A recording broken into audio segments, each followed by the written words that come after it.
All right, here we go.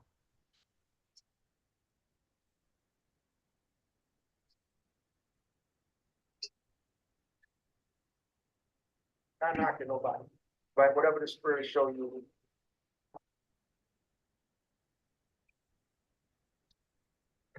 Because he pays me direct.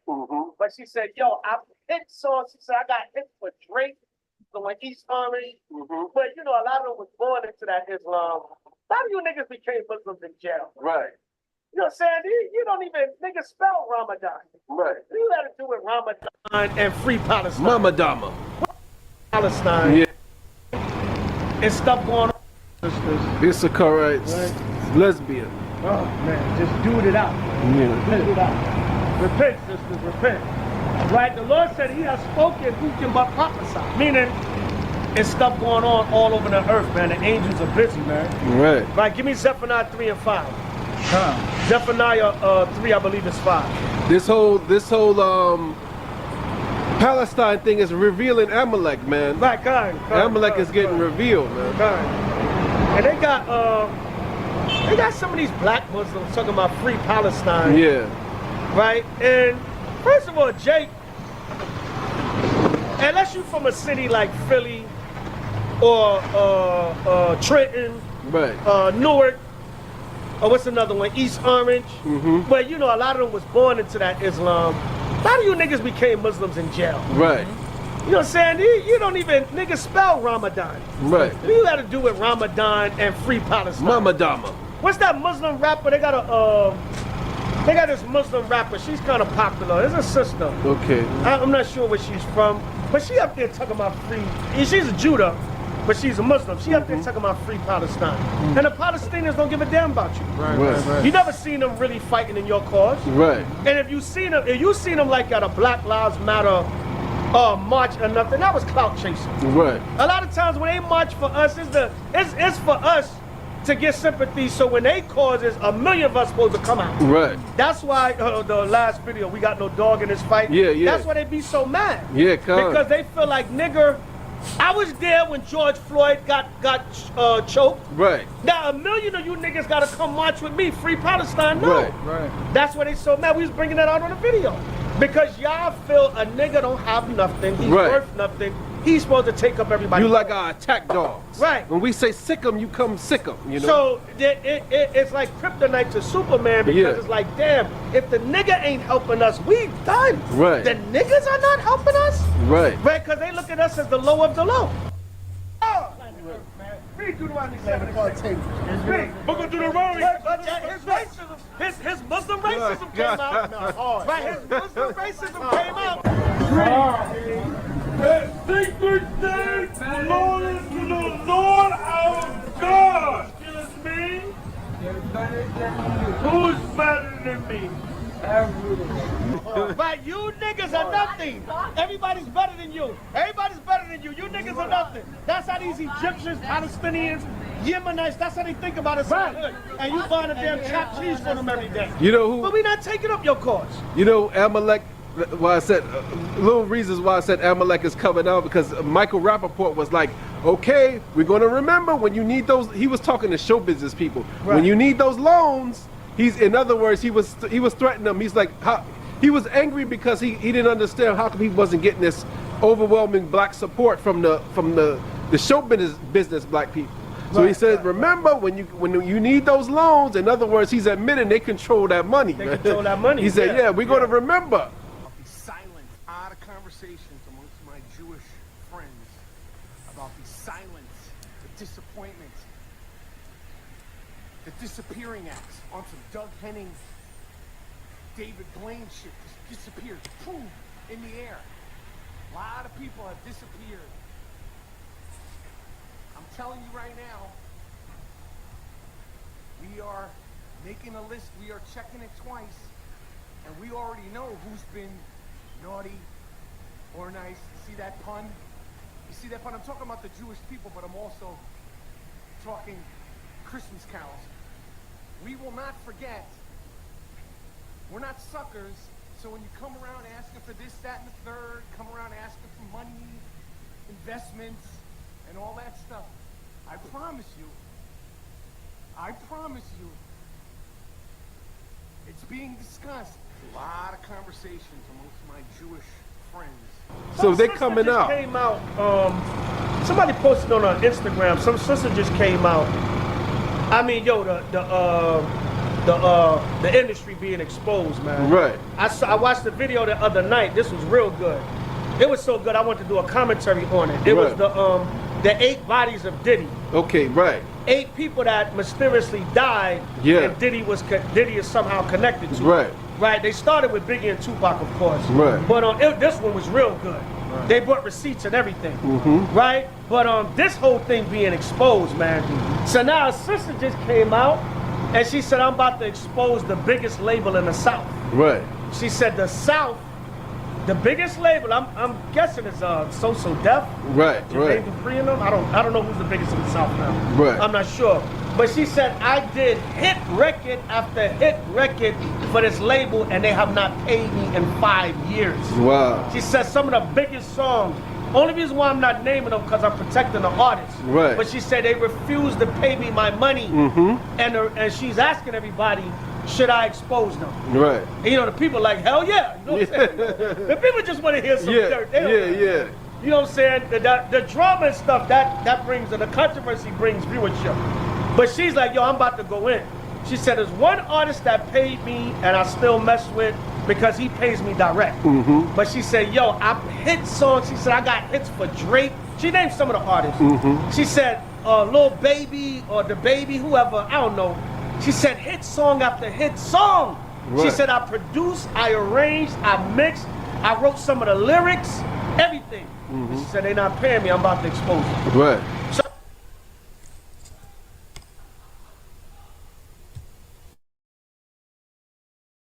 Hey, shalom, family. Yeah, Chaazaq, you got it, King. Con.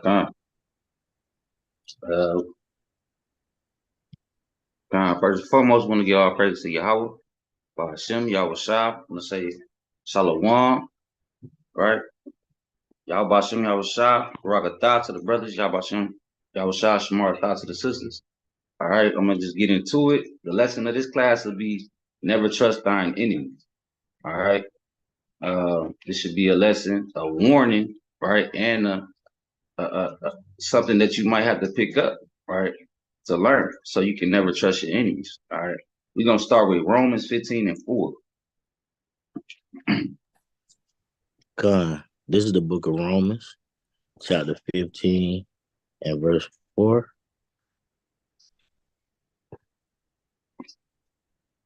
For whatsoever things were written aforetime were written for our learning, that we, through patience and comfort of the scriptures, might have hope. So yeah, what was written before time was written for our learning today. The things that we read about in this book is what? Our actual history. It's our history book. So we read about these accounts in the scriptures so that we can learn from it, right? We can learn from these scriptures. Read it again, King.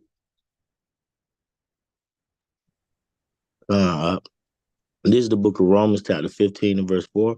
For whatsoever things were written aforetime were written for our learning, that we, through patience and comfort of the scriptures, might have hope.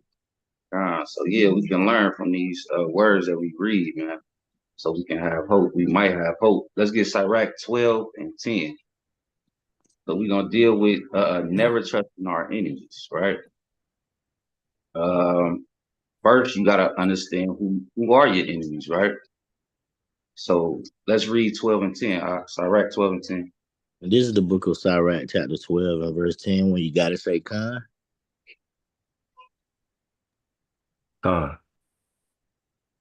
Never trust thine enemy, for like as iron rusteth, so is his wickedness. So let's say clear as day, never to trust your enemies.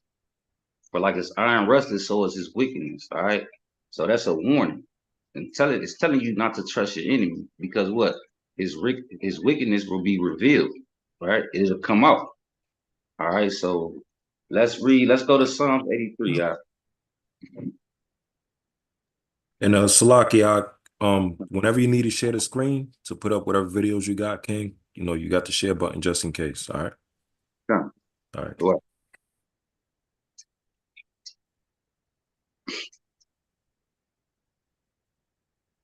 Psalms 83 and 1. This is the book of Psalms, chapter 83 and verse 1, when you got to say, "Come."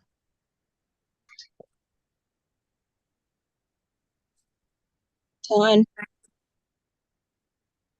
Come. A song or psalm of Asaph. Keep not thou silence, O Yahweh. Hold not thy peace, and be not still, O Yahweh.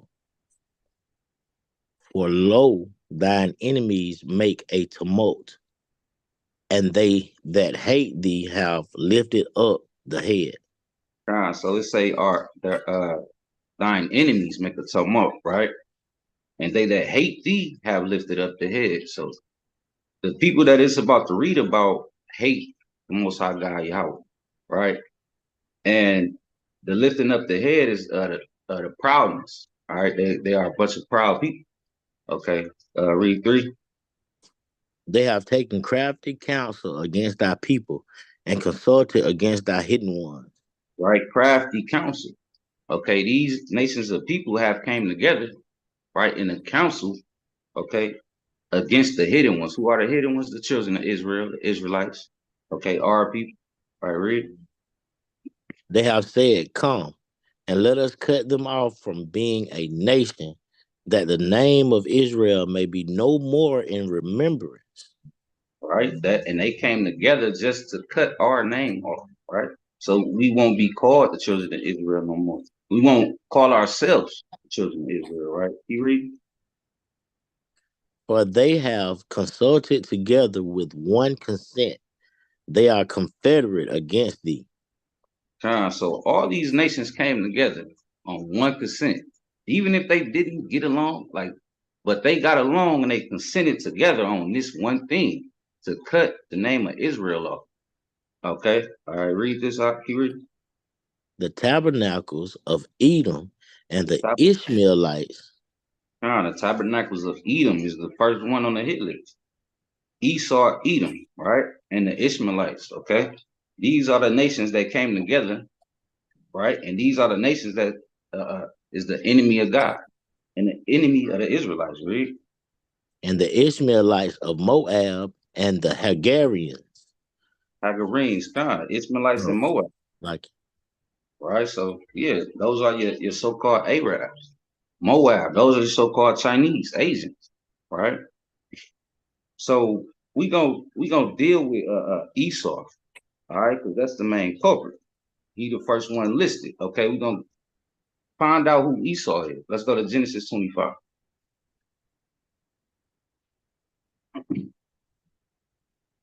Genesis chapter 25, verse 25. this is the book of Genesis, chapter 25 and 25. When you gotta say "Con."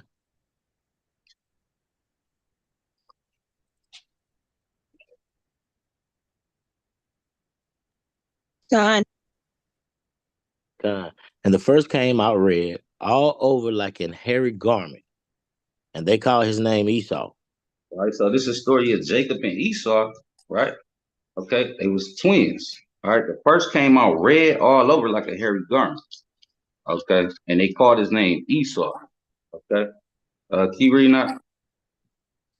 And after that came his brother out, and his Con, hand, you keep reading. oh, and his hand took hold on Esau's heel. All right, so after that, his brother Jacob came out. They didn't describe how Jacob looked because what? He looked it like everybody else. But they described how Esau looked red all over like a hairy garment. Okay, today we are what? Down south they call them what? Rednecks. Okay, they have no melody. All right, so uh this is a story of Jacob and Esau. Jump down to 27.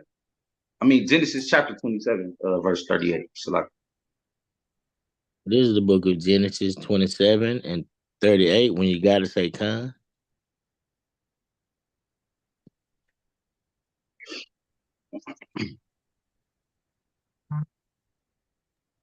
Con. Con. And Esau said unto his father, Hast thou but one blessing, my father? Bless me, even me also, O my father. And Esau lifted his voice and wept. Right. So here go the blessings. Okay. Isaac is blessing the two children. So Esau came for his blessing, right? Keep reading. And Isaac his father answered and said unto him, Behold, thy dwelling shall be the fatness of the earth, and of the dew of heaven from above. Keep going.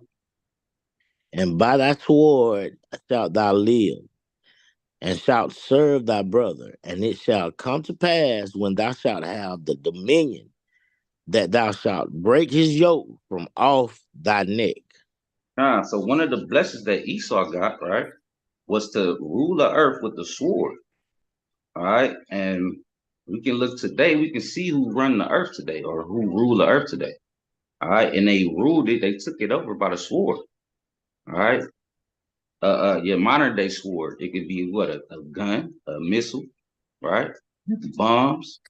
Who on the earth took the earth and got the fatness of the earth, man?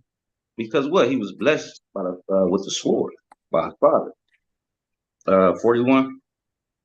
And Esau hated Jacob because of the blessing wherewith his father blessed him. And Esau said in his heart, The days of mourning for my father are at hand. Then I will slay my brother Jacob. Yeah. So Esau was he was heated because what? Jacob got the blessing, right? He got the kingdom of heaven promised to him, right? So he said in his heart that he will slay his brother Jacob after mourning. So the reason why I'm bringing this out is to understand the ways of this of Esau and to identify him today. Okay. You can go to Genesis 36 and 8.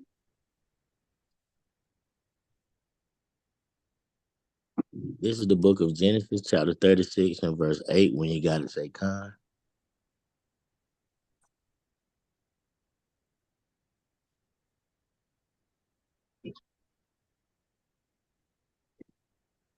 God. Thus dwell Esau in Mount Seir. Esau is Edom.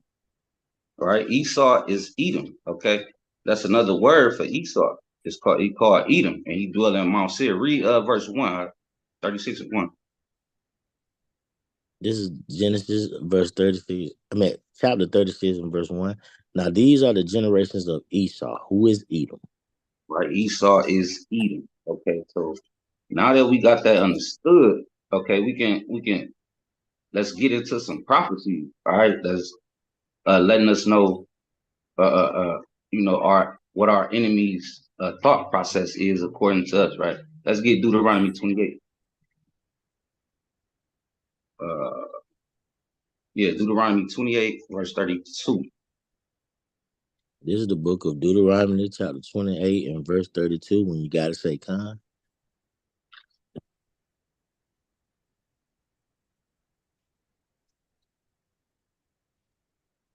Con. Con. Thy sons and thy daughters shall be given unto another people, and thy eyes shall look and fail with longing for them all day long. And Right. there So shall these are part of the curses that the Israelites went under for not keeping God's laws. Deuteronomy 28, 15 on down is the curses. This is one of the curses that our people would go through and suffer through. Okay.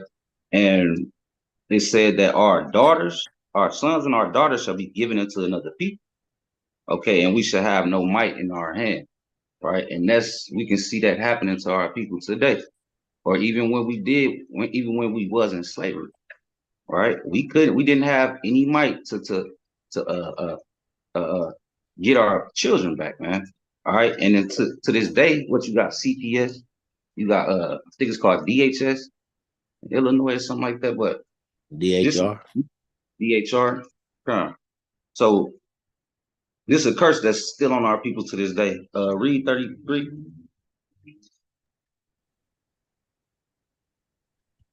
The fruit of thy land and all thy labors shall a nation which thou knowest not eat up, and thou shalt be only oppressed and crushed always. Right? Only oppressed and crushed always. Okay, so that oppression, right? Our people was oppressed to this day. Some don't know, but we are under oppression to this day. You can get 28, jump down to 28, verse 28. Go up to 28. Yeah. Okay. Come.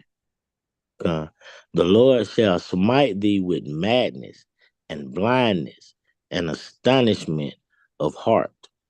All right, so that's another curse on our people, being smitten with madness, right?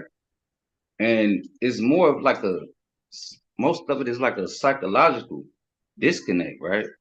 Like you might see homeless people. Like a lot of our people that's homeless is more of a disconnect psychologically. And the blindness is you're not able to see or liberate yourself, right?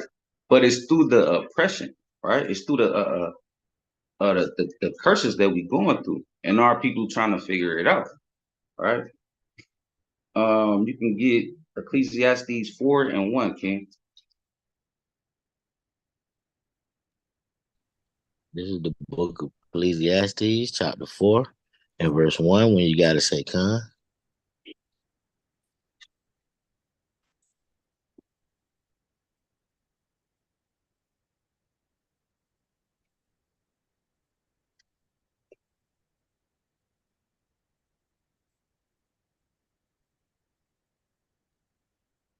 Con.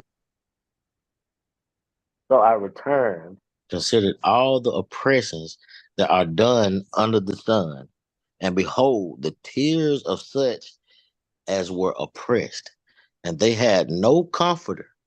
And on the side of their oppressors, there was power, but they had no comforter.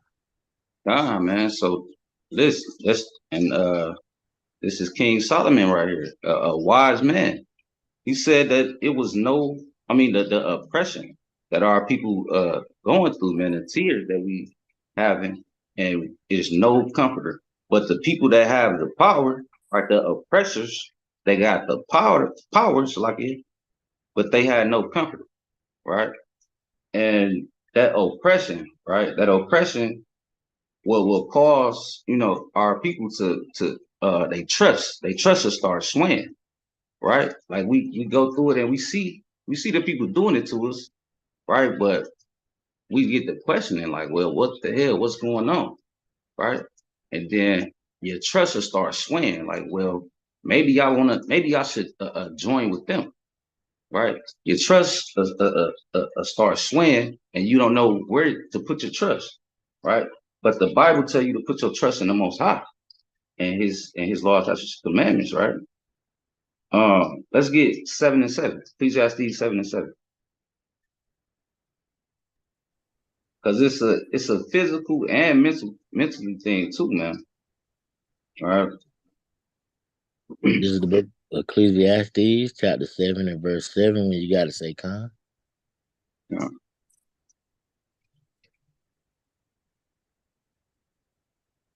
Con.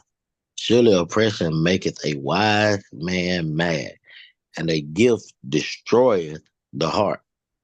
Right. Surely oppression maketh the wise man mad, right?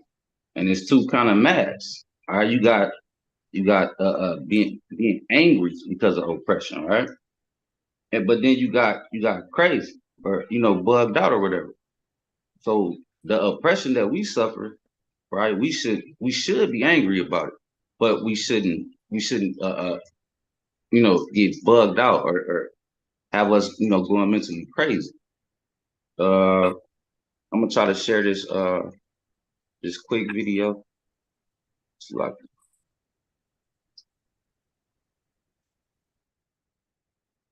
um, it's like yeah, I don't think I can do it.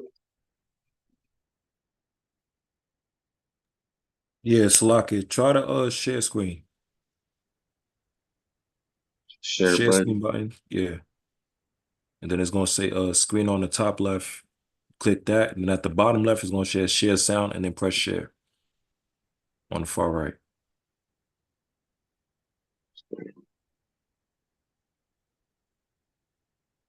Select.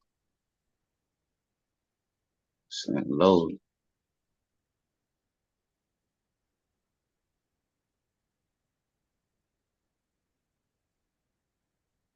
You can't do it? Nah. All I right, could just try. send me the link. I'll share it. Okay, come.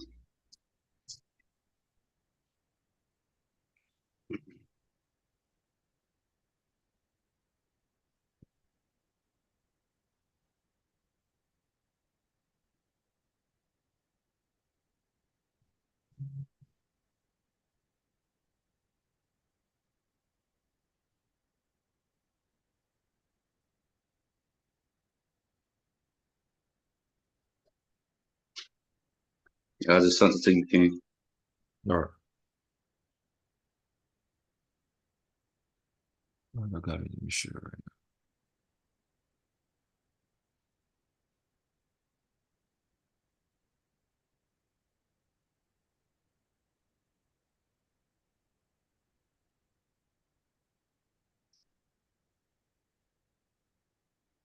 now. All right, I'm sharing it right now.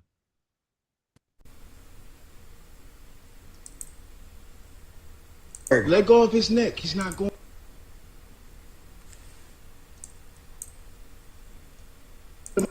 Record. Let go of his neck. He's not going. Stole a anywhere. bike right out Sir, of a friend of sir. mine's yard. Let go of his Let go of his neck. Let go of his neck. Okay, you're fine. You ain't gotta hold his neck. I didn't touch it. I didn't touch it. I did touch it. For real, I did touch it. Yeah, one of this kid over here, one of his friends stole a bike right out of a friend of mine's yard. Okay, my address is I did touch it. You know, for real, I put on God, I did touch it. Yeah. You ain't gotta touch his neck like that, bro. He a kid. Yeah, right in the middle of the road. He's just a kid. Hey, do y'all know? Hey, little man. Do you know his people? There's actually three kids. Go here. get his people. Go get his mom or his. He gotta go with us because his mom don't know us. No, go get his mom or go get somebody that where he lives. He doesn't know. They don't know us. I don't know what kind of bike. It's a green one. Yeah, but he didn't steal it. But that, I don't know what you got going on, little man, but he don't need to be grabbing your neck like that. bike.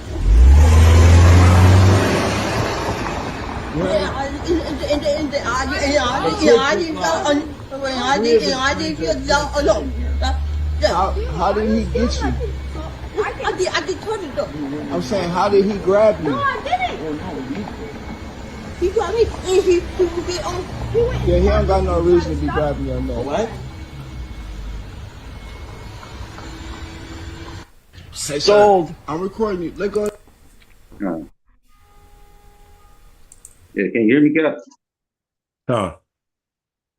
So, hey, so you got Jake, man, a young Jake. You could tell he, kind of mentally challenged or special need or whatever. Here go Esau. Grab the young man by his neck, man. You know what I mean? Like he, accusing him of stealing the bike. He can't even prove it. But that's Esau for you, man. Let's get Hebrews 12 and 14. This is the book of Hebrews, chapter 12 and verse 14, when you gotta say Khan. So like 16. Khan. Verse 16, when you gotta say Khan.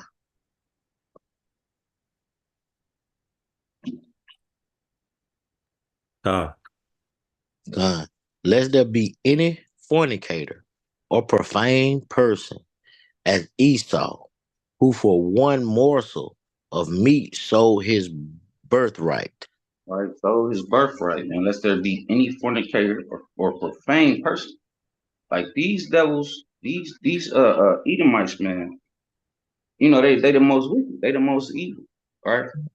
and they are not to be trusted on any level, old or young. All right, let's get Proverbs 21:14.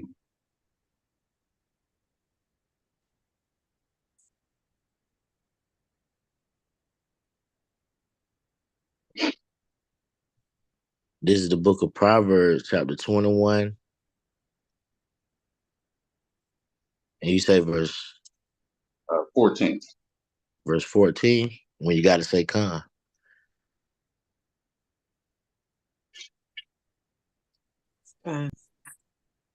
A gift in secret pacifieth anger, and a reward in the bosom strong wrath. Right, a gift in secret pacifieth anger, man. Just like Ecclesiastes 7:7, a gift destroyeth the heart.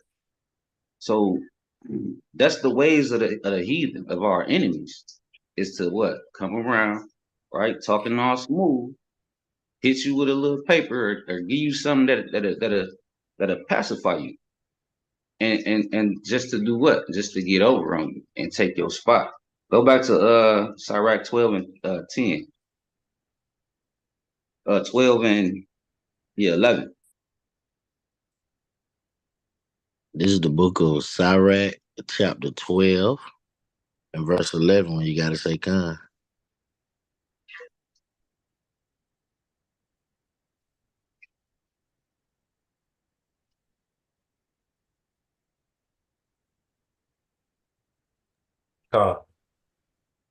Though he humble himself and go crouching, yet take good heed and beware of him.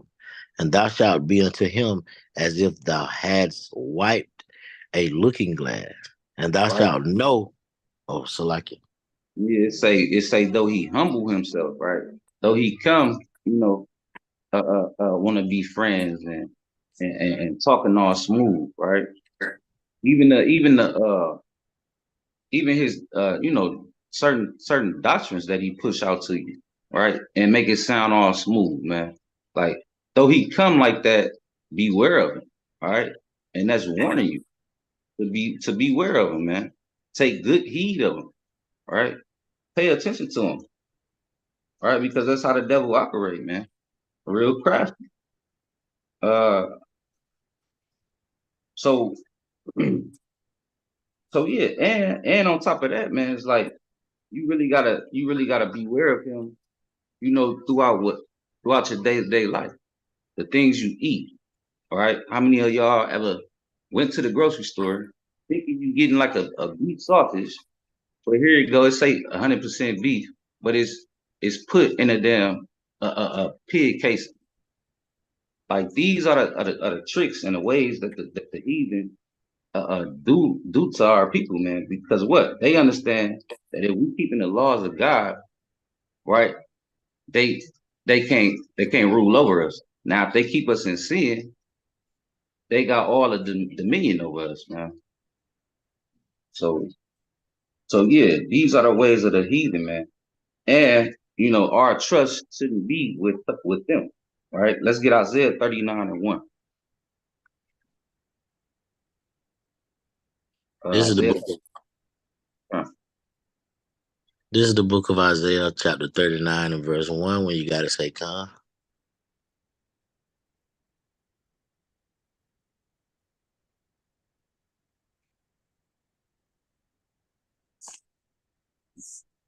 Con.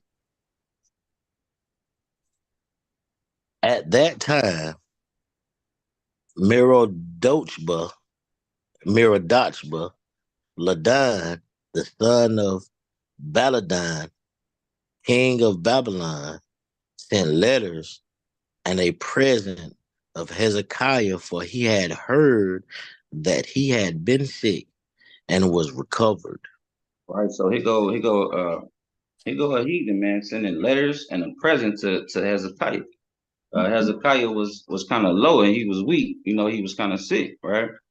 So here go another nation, right, coming to our people, right, with a gift and letters, right? Read verse 2. And Hezekiah was glad of them and shewed them the house of his precious things and the silver and the gold, and the spices, and the precious ointment, and all the house of his armor, and all that was found in his treasures. There was nothing in his house, nor in all his dominion, that Hezekiah shewed them not. Right. So King Hezekiah, he went to show he showed everything. Like he showed the heathen everything that he had. Right? Read. Then came Isaiah the prophet unto King Hezekiah, and said unto him, What said these men, and from whence came thy unto thee? And Hezekiah said, They are come from a far country unto me, even from Babylon. He read not. Then said he, What have they seen in thine house? And Hezekiah answered, All that is in mine house have they seen. There is nothing among my treasures that I have not shewed them. Then said Isaiah to Hezekiah, Hear the word of the Lord of You hosts. there?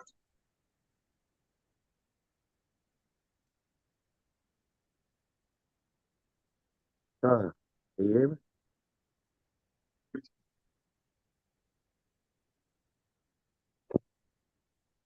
Can I be heard?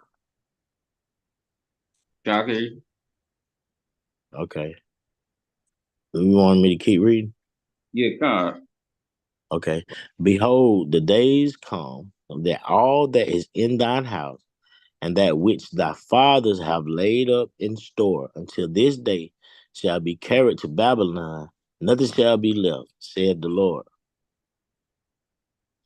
And of thy sons that shall issue from thee, which thou shalt beget, shall they take away, and they shall be Eunuchs. eunuchs in the palace of the king of Babylon. Then Right. said Hezekiah, So that was the prophet Isaiah that came to Hezekiah and was like, everything you showed these people, they're gonna get carried away to Babylon. So, like Romans 15:4, everything was written for our learning. So we should learn from this situation with Hezekiah to not let the heathen come in, man, or even sit by him. Let's get Psalm like Sirach 11:29. Ecclesiasticus 11:29. this is the book of Sirach, chapter 11 and verse 29. When you got to say, Con.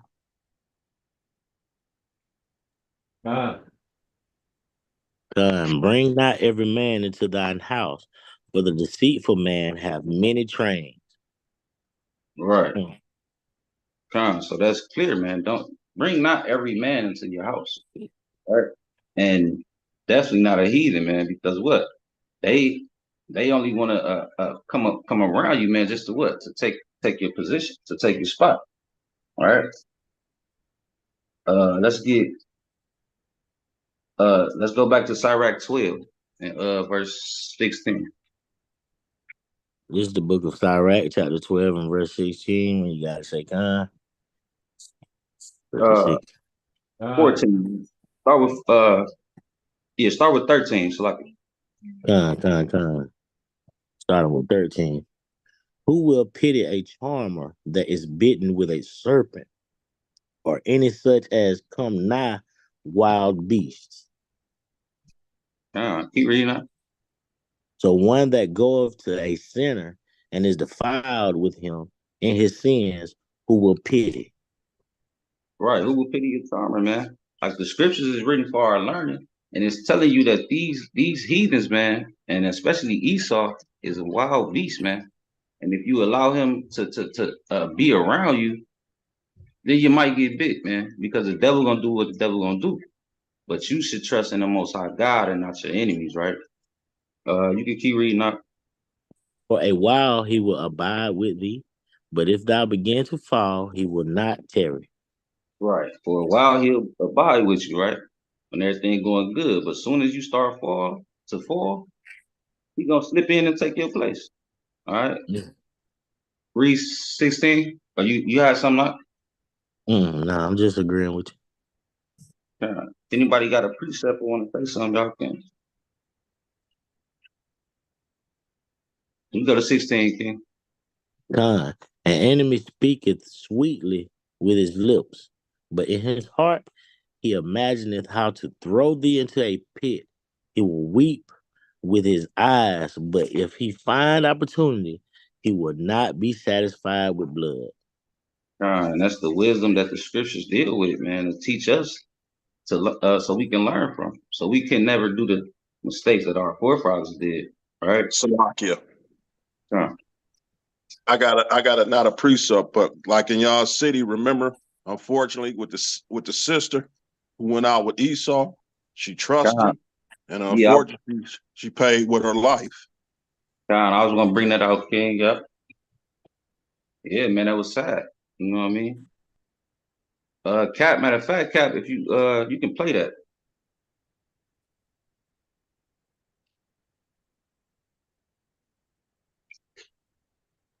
You talking about the same video? No, I sent you the two more. All right. With the sister Sade Robinson. Cause yeah, man, trusting in the damn devil, man. And what was crazy is that was her first date with him. So, you know, the judgment that come with that, man, it can come quick. But that's our people do not need to be trusted in our enemies, man. Because, like you said, that was something that was terrible. Salakia, like you said, that was the first date, so evil was in his heart from jump. Jump. I think Chaazaq, send me it again because it's not showing up. Yeah. Well, send me both the links that you just sent because nothing showed up.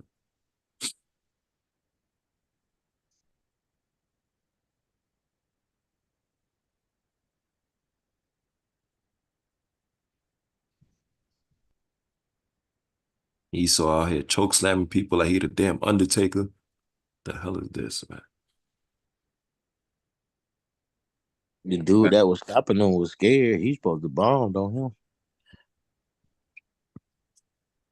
Yeah, you can tell that brother. You know, some of us, happening in front of me, it won't be no just let him go. You know what I mean? Especially a kid. Damn, devil. I probably would have punched him in his face. You got it, Cap?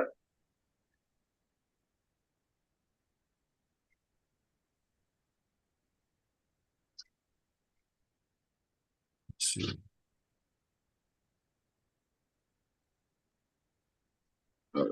Nah, I do not see it. Damn. Sure. I'm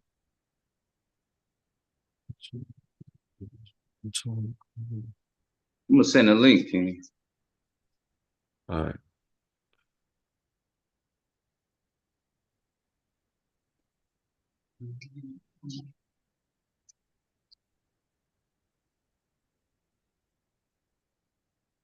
All right, try it again.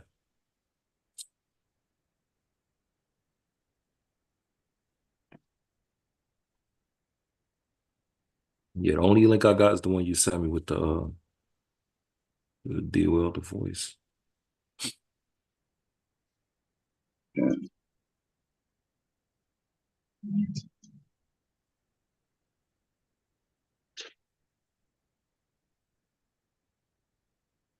But yeah, I see it now. Got it.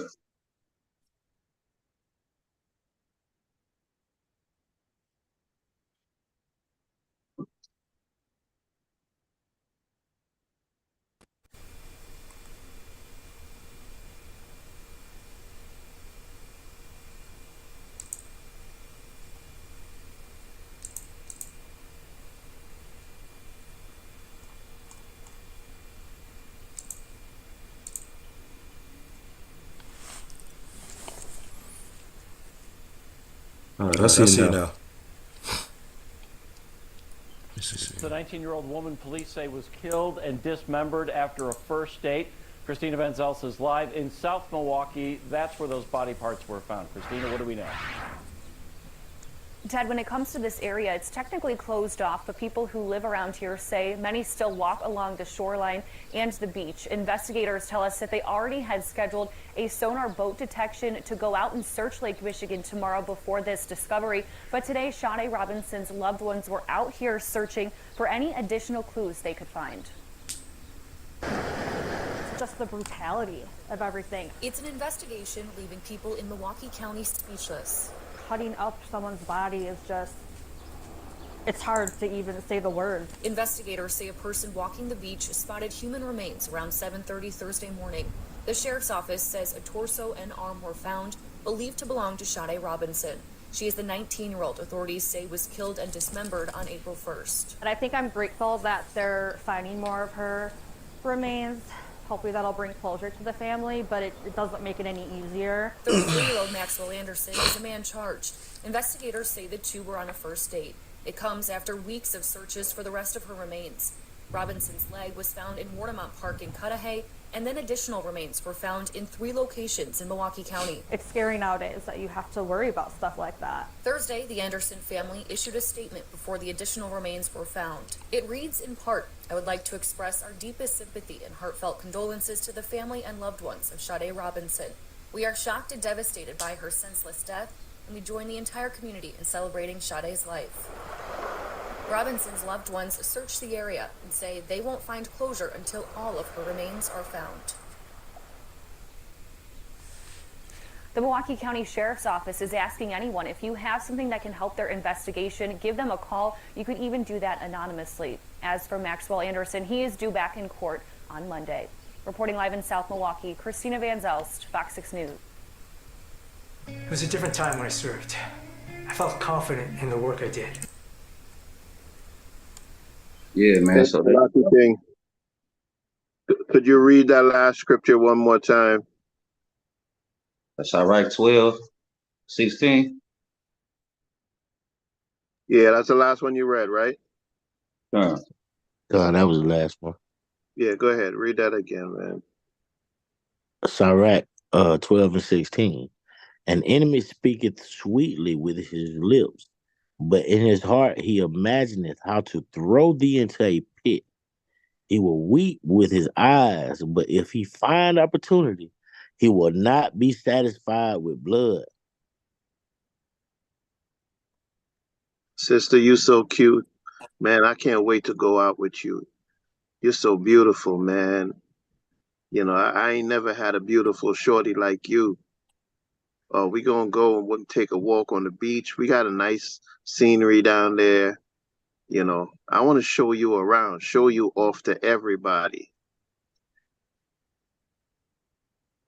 Speaking sweetly. You know, it's like, I never dated no white boy before. You know, I always thought you were cute. Yeah, I was watching you too. I was watching you too, nigga. I mean, nice girl. You find opportunity, he gonna dismember you. You find opportunity, he gonna kill you. That's who he is. He's a killer. He's a rebel from the womb. Soon as they be born, they come out speaking lies. So it doesn't change that the fact that they're an adult, they still speaking lies. And this is the topic. Never trust your enemy, but our people. Man, these people ain't never do nothing to me. They good to me. They kind to me. They're the one who got me that job. Man, me and this brother was in the army together. He saved my life. I saved his life. So many occasions. That's my brother in arms. Me and this brother went to school together. We grew up together in the same neighborhood. Never trust your enemy, but our people always want to keep trusting and giving reasons why they got to trust their enemy, man. They don't want to listen to the Most High. They speak, they got butter on their lips, man. They got that golden tongue. they say what you want to hear. But the brother found occasion. He couldn't wait on the first date. It's like, I got you now, nigga.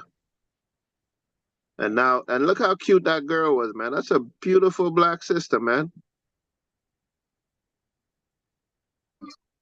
Could you put that picture back up? I don't know, Aria.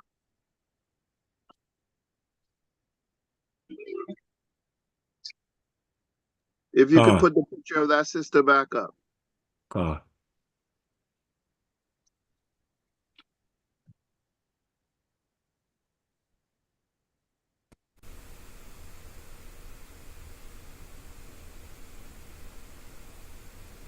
You talking about that one? Yeah, there was another one they had put up, but this is a fine picture as well. She got eyes for Esau, man. She was like a lamb for the slaughter. She was a bird caught in a net, in a trap. Because you want to fall in love with your enemy, right? You believe the movies. He's a knight in shining armor. I saw another article the other day with this woman talking about it was a ham, and she was talking about this white man and that everybody wanted to be with this white man, and he came for her and he's married to her and she's the happiest in her life, and she always wanted to be with a white man. She never saw herself ever wanting to be with a black guy, and she's so happy right now, and she wish everybody could be as happy as she is because she got what she wanted. She got to be with this white man. And this is how a lot of our people feel, man. A nigga can't do nothing for them, right?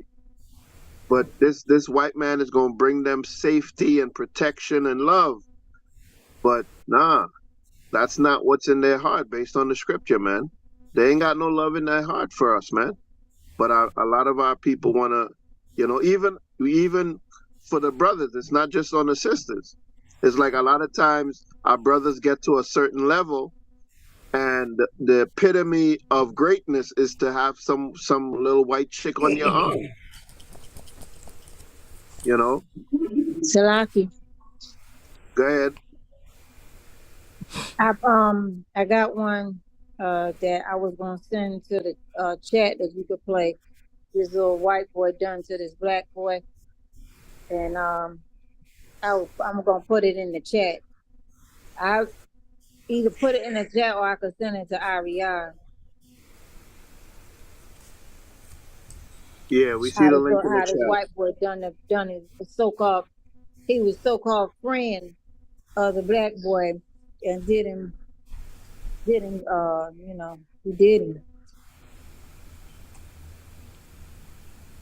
This is a needed lesson, man. This lesson you're gonna have to bring it out a second time, King, and a third time, because we seem to never want to remember or listen. Never trust your enemy, man. Aria, could you bring that video out that the sister shared? She put it in the chat. There's a link, a YouTube channel link. Okay.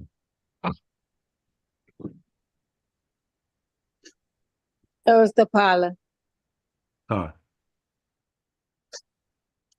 How old was the sister? Was it 16, 18? Maybe like about 18. 18. He was 19. 19. A young sister, man. She ain't even start living yet.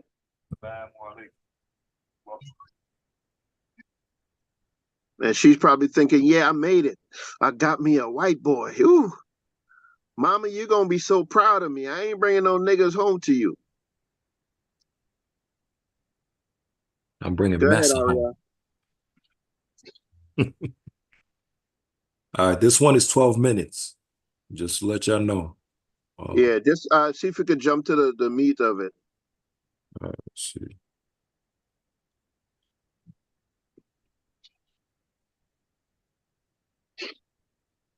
And Chaazaq, I seen the other link you sent me as well.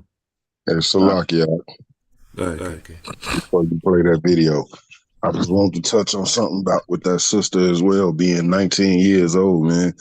You know, she's young in regards to life. She haven't lived long enough to experience anything. Right? She don't have a clue what it is to be able to have the ability to discern spirits of the people that she deal with. At 19, we got to think about the average kid her age today. They're not in tune with our history of our people and what they've gone through. Half of them don't even know their nationality of who they are today. Right? So they so in tune with this internet and social media and twerking and drug consumption and all of those things. When we look at it from a spiritual perspective, we know that it's a judgment going out. We know that it's a judgment going out from the Most High. But it shows the ignorance of our youth, especially our young sisters who from day one told growing up, most of them, get you a man with money, right? So you don't have to do anything. But when they hear that, the image that they see is a picture of a white man because he has all the accolades, he got all the money. And when you look at a brother, an Israelite man, he's buried under the curses. So she knows she ain't thinking get that money and get that comfortable lifestyle from dealing with one of her own people. Our sisters think salvation comes in by the hands of dealing with the white man, right? Even to the ones that's her age running over there to Dubai, getting paid $50,000, $20,000 to let them damn people, defecate on them and urinate on them, and then they come back here and they move in a different type of manner. But it just shows you that her young and naiveness. Like, just looking at that damn stinky cow dung manure looking bastard, he just looked racist and evil as hell. But she couldn't see that. She's looking at whatever benefit she thought she was going to get from that. But the Lord says, honor thy mother and father. So I'm not trying to speak to her home situation or nothing, but at 19 years old, you out there, they living that wild life, you dealing with the damn enemy. This is what's bound to happen. And this is just one sister that it was caught and put out there. How many more are out there that this same thing is happening to that we're not even hearing about, right? They not never being found. They being sold over into sex trafficking and so forth and so on. This is why the fathers is so imperative in being in their daughters' lives. Right, uncles, brothers, and us as Israelite men, becoming that security for our women and our children again, man. Because at the end of the day, she's still a damn child. How old did they even say how old he was? Because Esau and them, they into that 27-year-old dating a 14, 15-year-old. They let their kids do that. Hey, Salakia, I think he was 33. You see what I'm saying? That's to the point that I'm trying to make. She's 19. Naive as hell, dumb as a box of rocks. No disrespect to her, but I'm just speaking to her age. She don't know a damn thing about life. She ain't begun to live. She don't know nothing about judging of a person's character, reading a person's spirit. Her intent with that man was purely for a come up. She thought she had a white boy that was finna take care of what they call him, a zaddy, sugar zaddy or whatever. She might have thought she had her one. And then we don't know what the destructiveness to her spirit was like from not having a father if he wasn't in her life. That she's looking for that void to be filled by some man. So yeah, we gotta do better as examples in the lives of our daughters, man. I yield to prevent stuff like that from happening.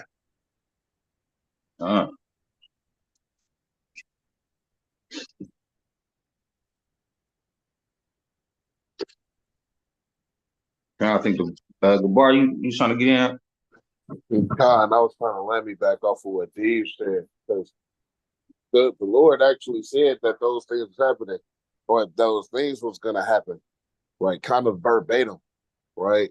I'm gonna grab a precept. This is the book of Jeremiah, chapter 8. I'm gonna start at verse number 9. It says, "The wise men are ashamed; they are dismayed and taken. Lo, they have rejected the word of the Lord and what wisdom is in them. Now, if the men have lost the wisdom, then really the whole nation lost the wisdom, because the men passed down the wisdom to the women and to the children. So to what Dave said in regards to her age, she don't know anything, but she could have known something if the wisdom of a father was around, right? Verse number 10, therefore will I give their wives unto others. Now, although it says wives, that's talking about our women in general. He said he will give our women to others, right? Our wives to others, and their fields to them that shall inherit them. For every one of the least, even unto the greatest, is given to covetousness. That so-called, that Edomite, man, he was covetous. You know, Esau is a man that neither keepeth at home, according to Habakkuk chapter 2. He want a little bit of what everybody else got. And not even just a little bit, but a lot of it. And if not all of it, right? He want our women. Hell, the profane bastard, he want our men too. And he wants your children to be stuck up in his ways and up in his government, right? Because he's likened unto hell in Habakkuk as well. It says, from the prophet even unto the priest, everyone dealeth falsely. So everybody is dealing falsely because they've been dealt falsely with. That's what they've been taught. And Esau, he's just the king of dealing falsely. But what I'm trying to say is that the Lord literally said that our women were going to be given to others, and it was going to be dangerous for them, right? Being given to another nation is dangerous in itself. You know what I'm saying? And, you know, if the wisdom of the Lord was within, you know, the parents, you know what I'm saying, then it would be passed down to the children. So, you know, that's all I got to say. I yield. God, I got a preset that go with that. Chaazaq 30 and 3. King, if you can grab that.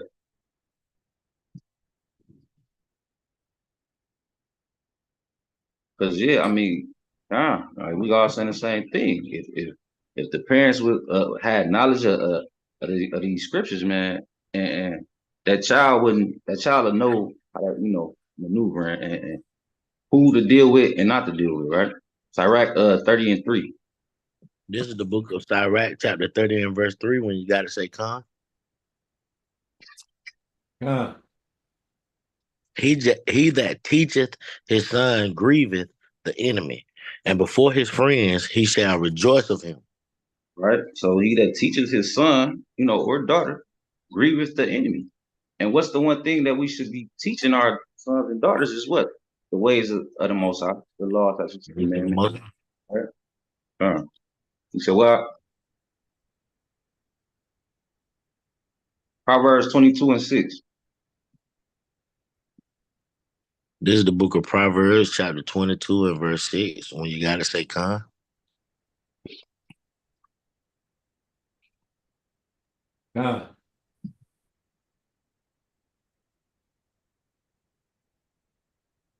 Train up a child in the way he should go, and when he is old, he will not depart from it. It's the classic, man. Train up a child in the way he should go. Right? So, yeah. And that goes with all our children. You know, they should be raised up and trained up into these laws, man. From young, you know, all the way up to they are old, right? All right, so like you get that link. Oh. The one with the brother.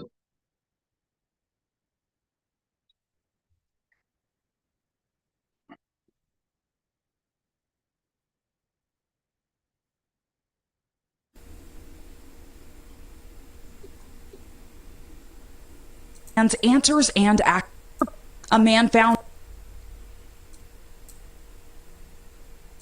A man found dead after an overnight trip with 4 other people in December. Tonight, the family demands answers and action. Peter Bernardo Spencer was a 29-year-old Jamaican immigrant. His mother says they came to the U.S. for a better life. Now, she's mourning the end of his life, recalling the moment she learned of his fatal shooting. I shouted out and I fell on my knees. The December 12th incident happened at a Rockland Township residence during an overnight trip, including a former co-worker, according to the family lawyer. The lawyer says Spencer worked as a contractor and was dropped off at the gathering by Carmela King, his fiancée, carrying Spencer's unborn child. The fatal shooting happened around 2:30 a.m., according to police, who say Spencer was found dead in the front yard. 1 suspect and 3 individuals were detained and questioned, but released. An autopsy was completed on December 14th, and no arrests or charges have been made, according to police. We know how many times he was hit.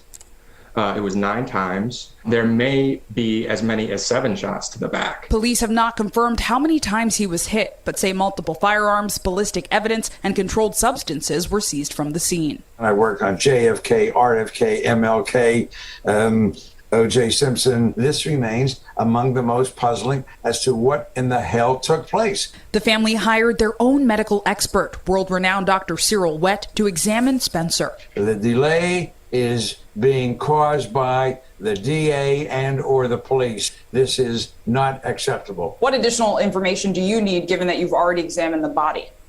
I need the original autopsy report, and I need the photographs taken of the body at the autopsy. According to the family, the coroner has not released autopsy photos to their medical examiner. Sharing autopsy photos with a medical examiner is not a controversial thing. They have made controversial decision after controversial decision, and it leaves us with no other option but to assume the worst, leaving the family with more questions than answers. I just want to know why. That's really all I want to find out at this point. The Venango County coroner did not immediately respond for comment. The identities of the 4 individuals originally detained and questioned have not been released. The family alleges they were all white. In a statement, the DA said, in part, quote, "The office also takes seriously any possibility that a crime may be fueled by hatred toward a person because of their race." All that Spencer's family holds on to his memory. He said, "I love you, Mom." He never... I don't know who is this Yaz Tay. She says the water for trying to maximize the time with fluff and still not playing my video. Goodbye. Like, I don't know like what that's about, but the contingency about a video, sister, if you haven't logged off, or brother, I don't know who you are, exemplify a little bit of patience. The lessons go according to a process of teaching, and your video is an insertion into a lesson that's already been put together. Soon as the brother get time, he's gonna pull your video and play it, but your exemplifying impatience, and now I guess your goodbye means you logging off the class or something. I mean, I don't know who the sister is. I don't know if she's new or if it's a brother or whatever, but you know, that's not doing things with decency and with order. And your comment is unnecessary.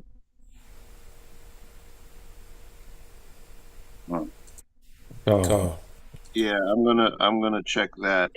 Definitely, that's off as hell. There ain't no fluff about nothing being done. All things are unto edification for Israel. Just be patient. Your video will get played.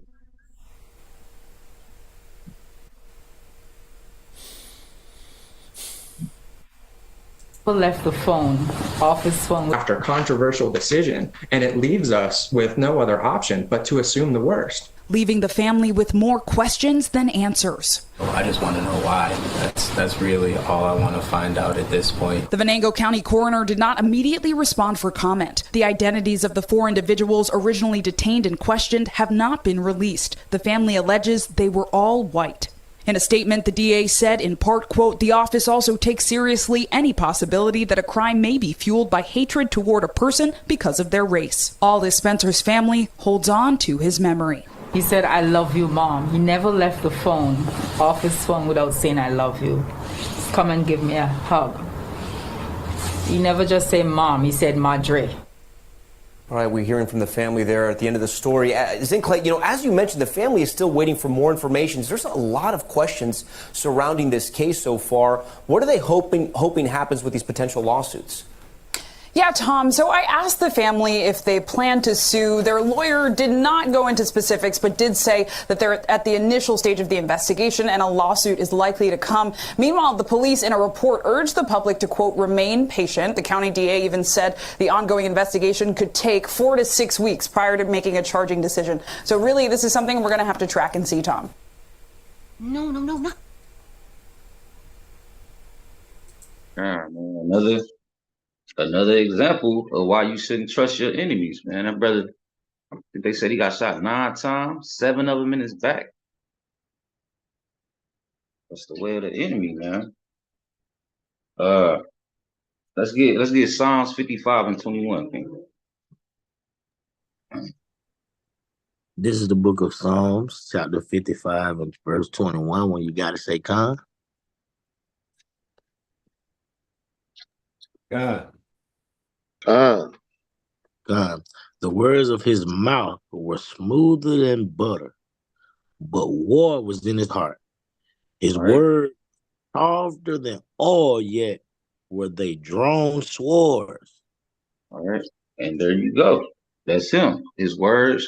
The brother, it seemed like he was kicking it with the white man, right? But then just ended up getting shot to death, man. But it probably was one of those nights, like, hey, come have some beers with us. You know what I mean? Or come kick it with us. And he want to go put himself amongst them. But war is in their heart, man. And they're going to draw a sword, man.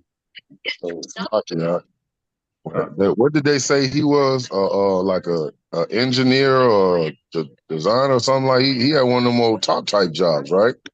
Yeah. Hey, man, you thought they might have been co-workers, jealous of how he performing at work, outshining they dusty asses, you know, and they figure we get them somewhere. And then if you look at when that video came on and they showed like the satellite overview of the landscape. And it's a small thing, but I just happened to catch it. If anybody else saw it, why did it look like a serpent?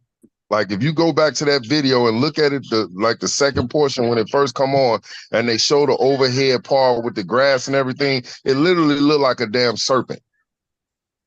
Now I don't know if them was heels or what, but the garden, or whatever it was shaped like a snake.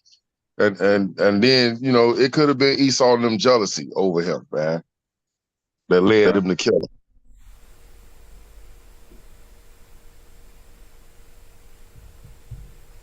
Man. God. Look at that. God, I see it.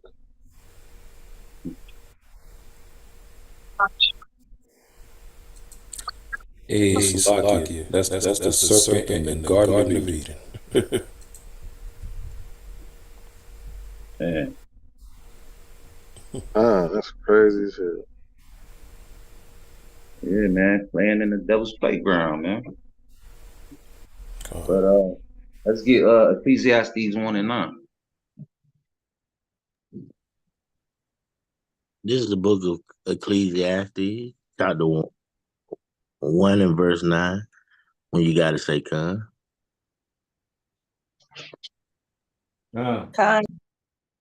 Con. The thing that hath been, it is that which shall be, and that which is done is that which shall be done, and there is no new thing under the sun. All right, there is no new thing under the sun, man. Like these other nations always hated us, man, even from the beginning. So the same thing we see today was going on back then, all right? And it's for our learning to know how to maneuver in this damn place, man. All right, and it's not putting trust in them. Okay, let's get Sirach 2 and 4. This is the book of Sirach, chapter 2 and verse 4, when you got to say, Con.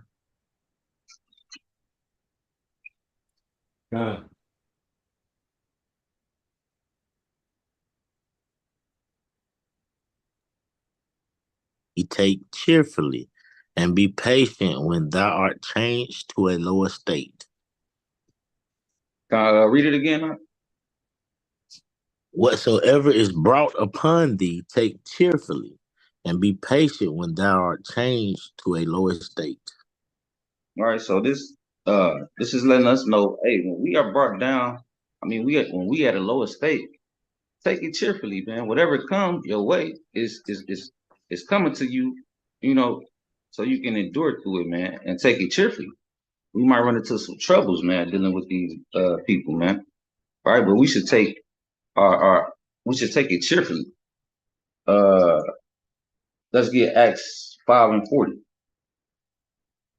All right, because the Most High God, He used these other nations to chastise us, man, chastise us because of our sins and our iniquity. Right, Acts 5:40. This is the book of Acts, chapter 5, and verse 40. When you got to say, "Con." Yeah. And to him they agreed. And when they had called the apostles and beaten them, they commanded that they should not speak in the name of Yahushua, and let them go. Right. So here go the apostles, man, preaching the word, preaching Yahushua, preaching the gospel, man. And here they come and they get beaten, right? And they told them, don't speak in the name of Christ. All right, read 41. And they departed from the presence of the council, rejoicing that they were counted worthy to suffer shame for his name. Right, and they left rejoicing, man. Like, hey, we understand that, we're gonna have to go through this, but it's all in the name of Christ, right? Read 42. And daily in the temple and in every house they ceased not to teach and preach Yahushua Mashiach. Right, so they kept preaching, man. They kept teaching Yahushua, man. So the things that we going through is like, compared to what our brothers went through, man, it's like it's kind of, what I mean, it's not that hard, but hey, we see that these brothers didn't stop, what I mean, they kept going. All right, let's get Numbers 10 and 9. All right, a couple more. Numbers chapter 10, verse 9. Hey, Salakia. Can you hear me? Yeah. Yeah, just for YouTube purposes, the following videos we played, it's the Fair Use Act. So hopefully don't try to take any of these videos down. We're using the Fair Use Act play. We know our rights. Fair Use Act. I yield. This is the book of Numbers, chapter 10 and verse 9. When you got to say, "Con."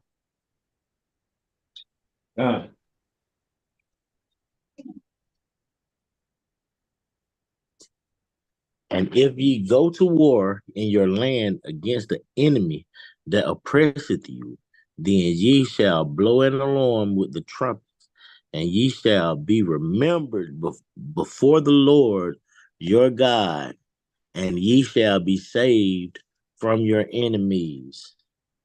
So that's what we doing today, man. As long as brothers teaching, man, and we going to blow the alarm, right, in the land of our enemies, we going to teach our people, this is the way, walk ye in it. Keep these commandments, right? Keep the commandments, have faith in Christ. We in the land of our enemies, and we are as spiritual warriors. But it say, if we blow an alarm, the Most High God will save us from our enemies. All right, let's get Luke 1 and 68. So, being crushed, right, with the curses on us, right? We do got hope and we do got faith, right, that we shall be saved. Right. Luke 1 and 68. This is the book of Luke, chapter 1 and verse 6 to 8. When you got to say, "Con." Con, blessed be the Lord God of Israel, for he have visited the redeemed his people. Salakia. You keep reading that. I want to read that. I want to read that clean, if you don't mind. Back to 6 to 8. Blessed be the Lord God of Israel, for he hath visited and redeemed his people, and hath raised up an horn of salvation for us in the house of his servant David. Right, that horn of salvation, man, that's Christ. Yahweh. Right, keep reading. As he spake by the mouth of his holy prophets, which have been since the world began, that we should be saved from our enemies and from the hand of all that hate us. Right, we shall be saved from our enemy and from all them that hate us, man. All we got to do is what? Is keep pushing, endure to the end. Right. Let's get Micah 2:10.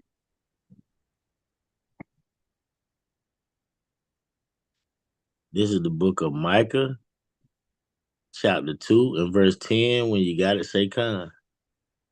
Con. Arise ye and depart, for this is not your rest, because it is polluted. It shall destroy you, even with a sore destruction. Right, a sore destruction, man. If we don't depart from this place mentally and the ways of this place. Okay, that brother family, I think she said they came from Jamaica. They moved here seeking a better life. The brother ended up getting killed by some damn devils, man. Right? But it say depart, because this is not our rest, man. All right, and putting your trust in your enemy. Okay, you trusting in them instead of trusting in the Most High God. That'll be a sore destruction for you. All right, that's warning. Okay, Luke 18:1. This is my last one.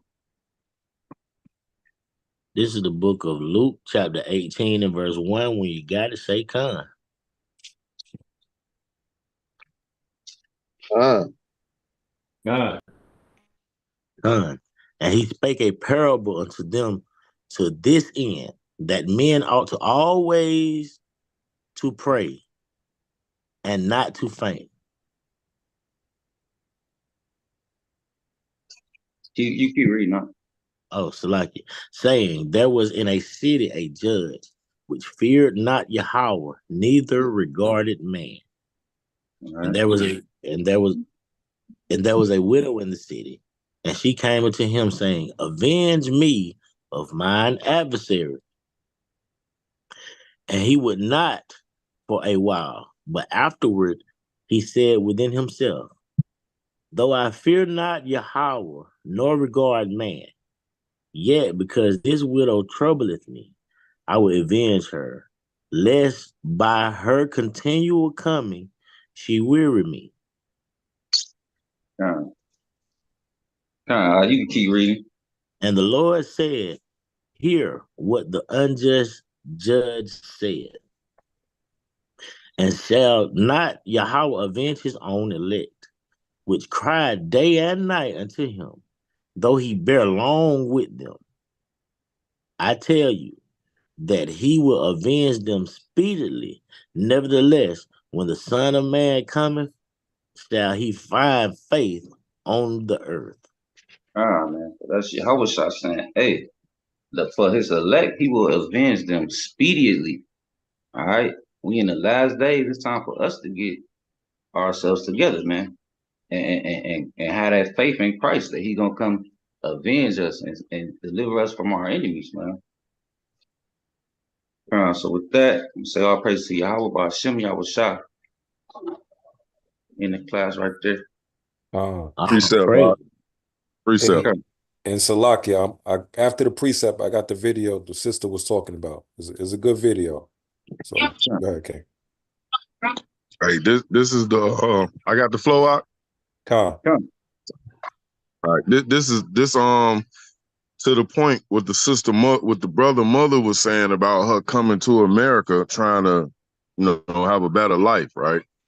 This is Lamentations 4. I'm gonna start at verse 17 to 19.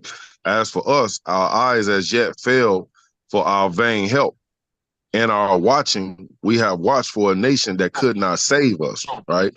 They over in Jamaica, wherever part they resided in, but they're watching world news and who knows what other channels that's showing the good life that America portrays itself to give off to people. That makes everybody run here to the land of opportunity, the home of the free, right? But they don't understand, because they're not from here, that it's all a facade. Esau know how to paint the picture, lay it out, and make it look real good. All right, so you come over here thinking that you're gonna take part in this land of the free, and you're gonna have a better life. But when you look at things like the music industry, the film industry, right, the fashion industry, this is the propaganda that Esau uses to reel our people in, right? Either for whatever source that he feel he can get for the destruction of our people, be it killing you for your melanin, killing you for your organs, after he done harvested all your mental resources and information and education that you have to situations that he can't solve. Once he feel like he got all he need, then your demise comes about. He puts you to death.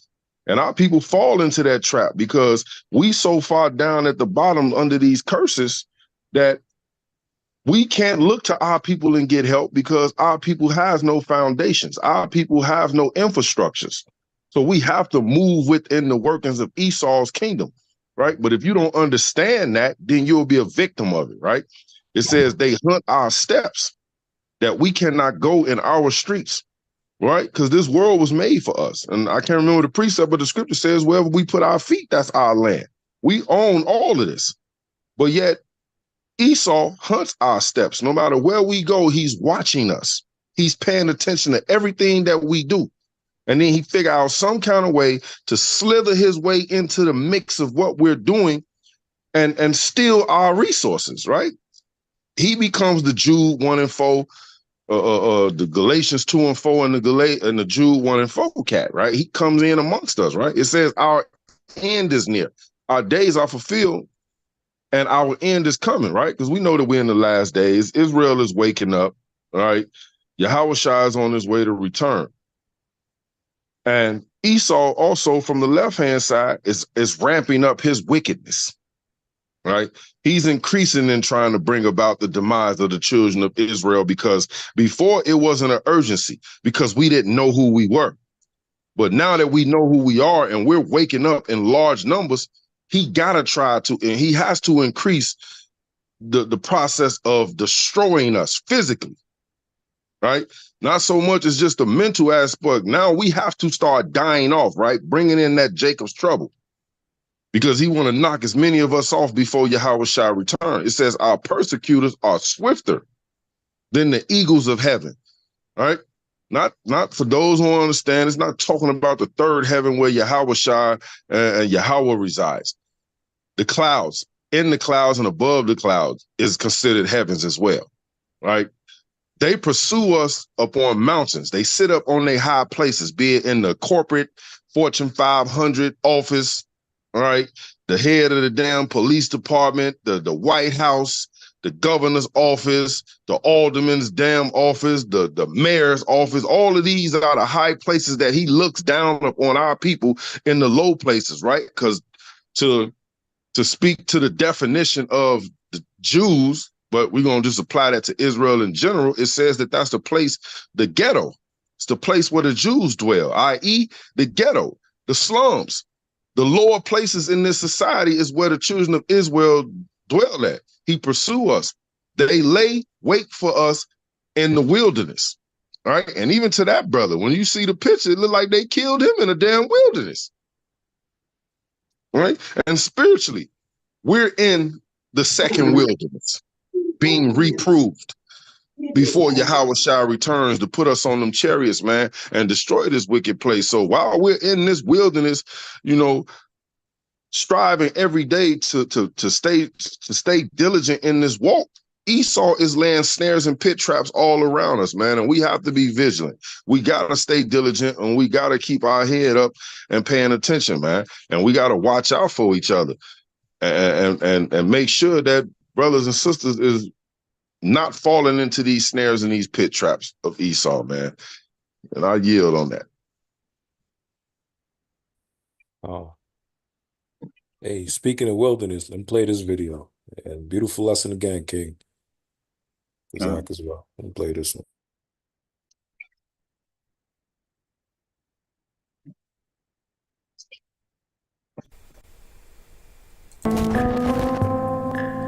Caden Smith is a 16-year-old murderer. Today I'm looking at the story out of Indianapolis, Indiana. In October of 2021, 3 victims were found in a wooded area by an off-duty police officer who was working a security job. All 3 victims had been shot to death. 3 people found dead on Indy's south side. That death investigation has now been ruled a triple homicide. The victims were all found in a wooded area near Meridian and I-465. Mike James leaves behind 2 children, and he was only 22 years old. Ryan Gill, the stepfather of Mike James, was quoted as saying, "They worried about James when he didn't return calls or messages hours earlier." All 3 victims were going to meet Caden Smith to look at or purchase a gun. The killings took place over the course of 2 nights. In December of 2021, Caden Smith was arrested and charged with murder and a slew of other charges. It was then announced Smith would be charged as an adult. Police said Smith became a suspect through his communications with the victims prior to the murders. The prosecutor's office executed a search warrant during which investigators found what is believed to be the murder weapon. Smith was facing the following charges: felony murder, 3 counts.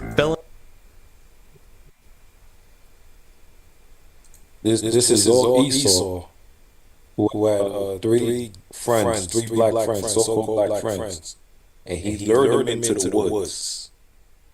Right? They was trying to get a gun from him. He lured them into the woods.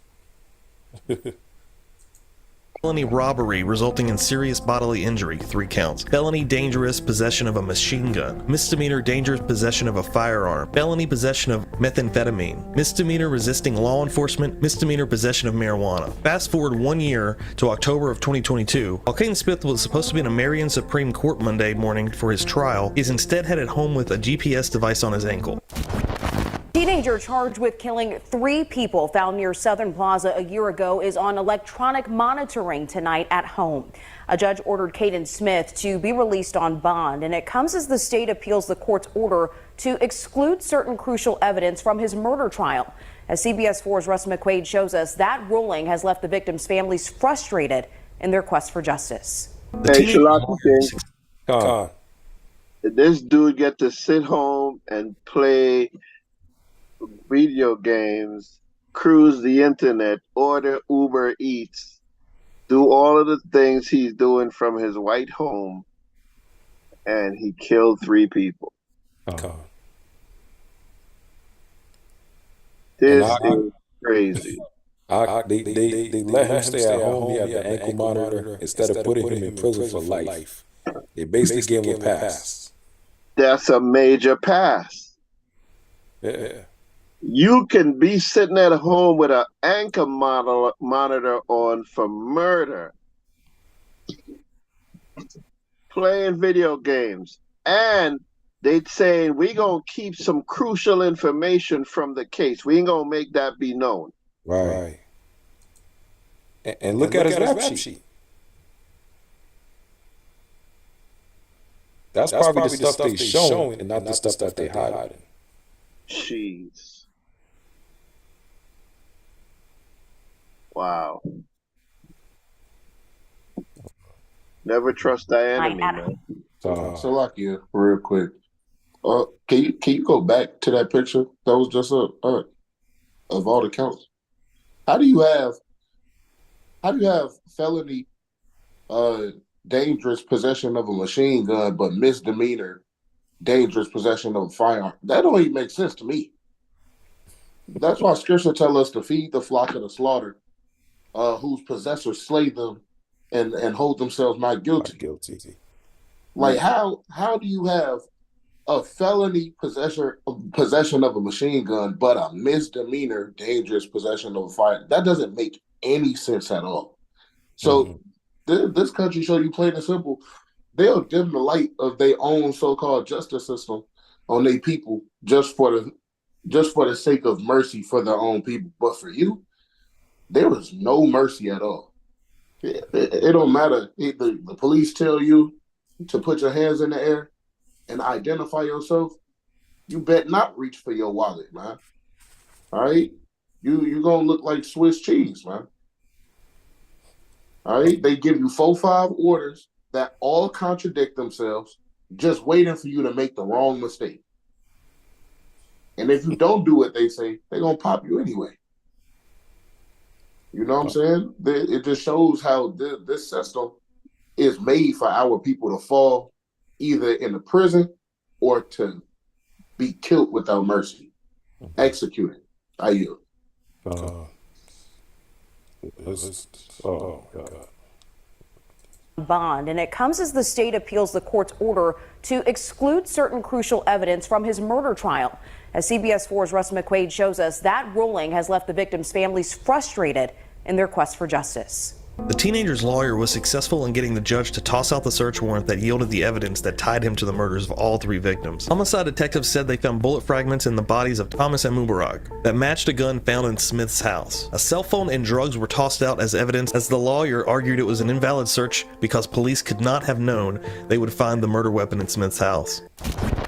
He did not violate his pretrial release conditions. He did not kill anyone.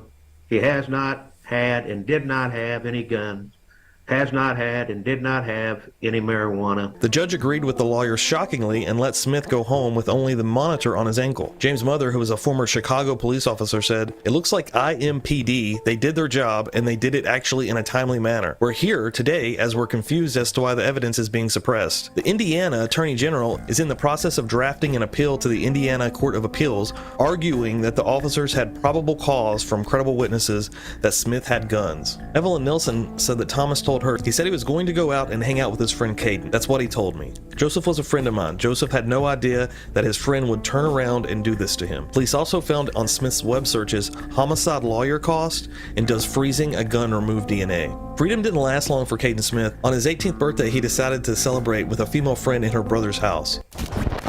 But last Wednesday morning, while celebrating his 18th birthday at a friend's house, Smith was arrested. Where Indiana police detectives served a search warrant and claimed they found marijuana, ammunition, and 4 guns. Smith was out on bond at this time, wearing a GPS monitor on his ankle, after his lawyer convinced a judge the search warrant linking him to the murder weapon was deficient. This made it to where a higher court would need to rule. Caden Smith is back in the detention center facing new charges, dealing with marijuana, visiting a common nuisance, invasion of privacy, and violating his pre-trial release conditions. The lawyer is still trying to get Caden off, saying the police department has a vendetta against his client. "It's trumped up. They want him back in jail," said David Hennessy. "I think they're a little bitter. They messed up their own case." The mother of Michael James Jr. said he is definitely someone who should remain in Marion County Jail. I will keep an eye out for updates on this case. Please keep an eye on the channel and please subscribe so you don't miss any future uploads. I really hope these families get some sort of closure in this. What do you guys think about this story? Let me know in the comments below. And yeah, thanks for watching, guys. Yeah, man, oh man. Never trust your enemy.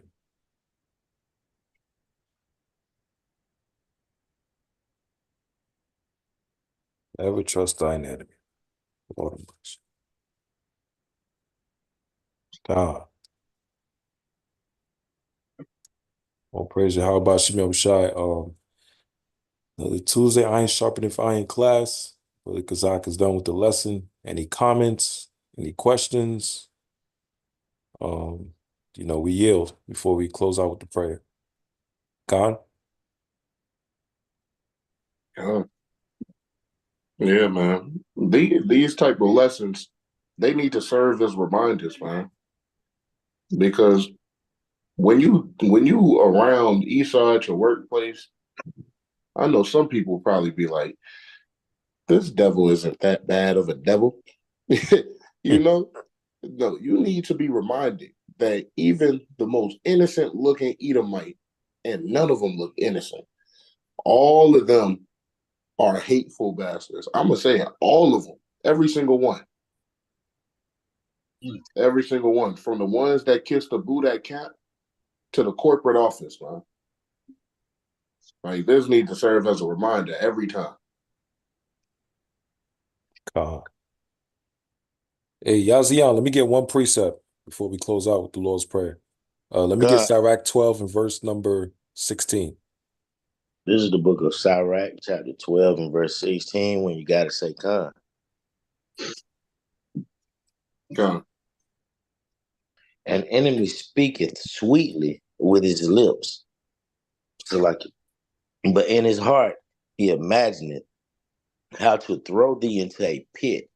He will weep with his eyes, but if he find opportunity, he will not be satisfied with blood.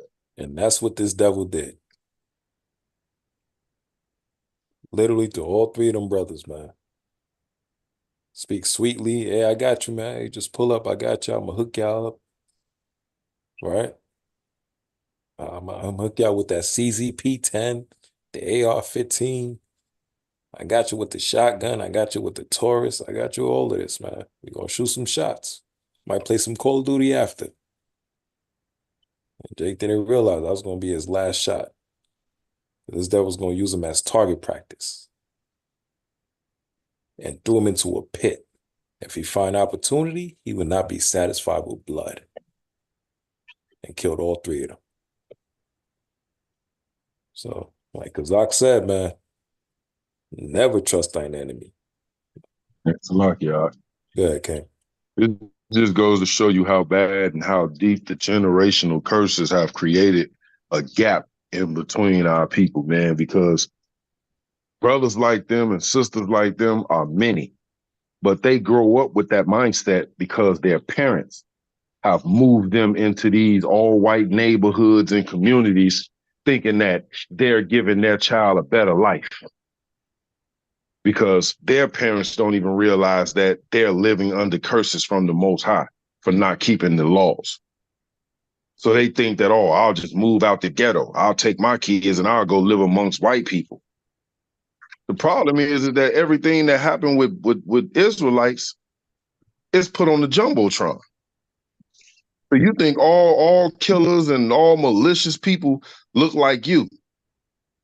Goddamn white man is the world's leading contender for mass murder, rape, carnage, destruction, lying, thievery. So when you go run into the white man's neighborhood thinking you moving into a safe haven, what you really doing is running into a lion's den with a pair of pork chop drawers on, with blood dripping off of them, okay? You done moved amongst all the damn rapists and the pedophiles and the serial killers. And your kids growing up with a damn delusion that these people are the pinnacle of life. These are the people that you should aspire to be like, because they wickedness has rewarded them with all type of goddamn materialistic possessions and accolades. And our people desperately want to come out of the curses, but they don't even know they're in them. They just think that they're searching for a better way of life. And that's what happened to brothers and sisters like them that befriend these damn Edomites, man. They grew up mentally thinking that that these people are their friends, because most of them didn't grow up in the ghetto. They didn't grow up around their own people. Now, you take people like myself who grew up in the ghetto my whole life, white people ain't never been where I'm from. My closest, and people like me, the closest contact we have to a white person is when we go to a government facility. When we go to the damn police station. Other than that, we're not coming in contact with Esau, man.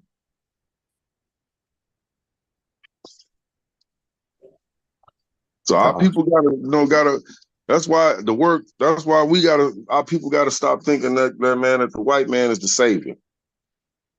And they'll pass it off as if it's an isolated incident.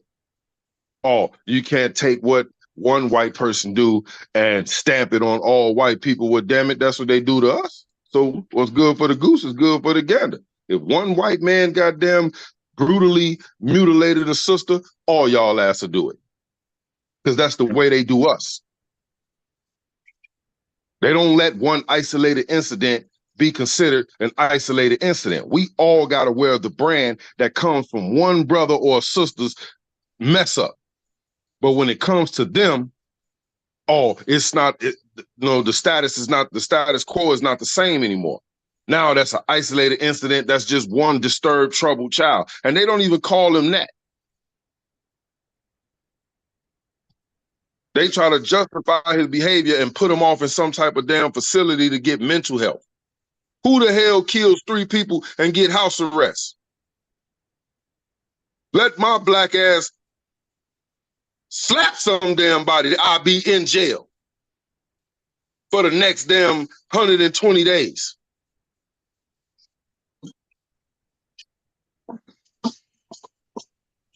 But he's an angel. You got to listen to the words and stuff that they use in the media to disarm the malicious viciousness that he is. Young, adolescent, innocent, come from a disturbed home. Like, they use all these words to try to downplay the terrorist that he is. But if it was a black kid in that same situation, they would use words like monster, destructive intent, menace to society, no respect for people and life, and all of this stuff.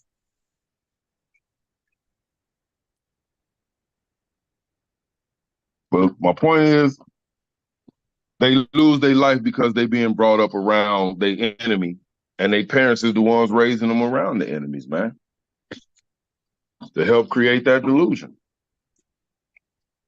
Are you? Khan, Shalaki. Yeah, man. How are you gonna be searching on the internet? If I freeze my gun, would that remove DNA evidence? This guy is planning on what to do and how to get rid of the evidence. He is searching on murder and how to get away with it. This is the kind of searches they're Googling. How to distort and destroy DNA evidence. If I freeze that gun, if I put it in the oven, if I do this, if I throw bleach on it, how can I destroy DNA evidence so it's not going to be linked with me? Let's get Ecclesiastes 8 and 16. This is the book of Ecclesiastes. Ecclesiastes, sorry. This is the book of Chaazaq, chapter 8 and verse 16. When you got to say, Khan.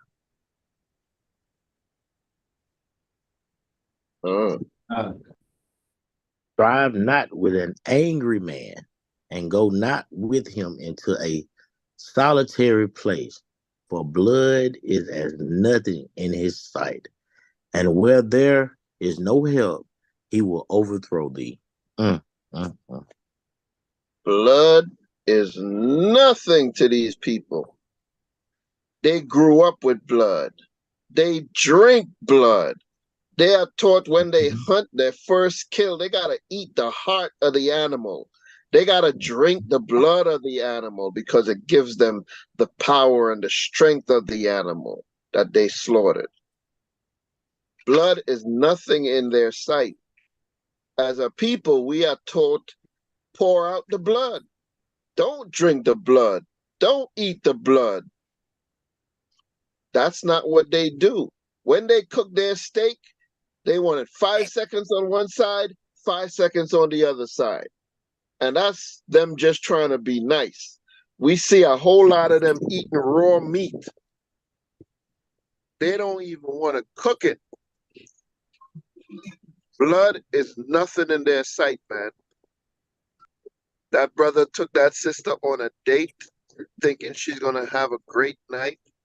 Come back and tell all her friends how great it was dating this white man. Yeah, next Friday I'm doing on a date with the white boy. Yeah, I'm gonna show you, man. I'm coming up in this world. I ain't messing with these niggas. These niggas can't do shit for me. I'm gonna tell you guys all about the date. I'm gonna put it on social media. Him gonna take pictures, and oh my gosh, I think he's gonna be the one. Brother, dismembered her. Don't go in a solitary place with Esau. She went in a solitary place, and blood was nothing to him. That sister is no longer here. Only 19 years old. Didn't even start living her life. They didn't even finish college. They didn't know what her career is going to be yet. She's just starting to figure things out. She thinks she's grown.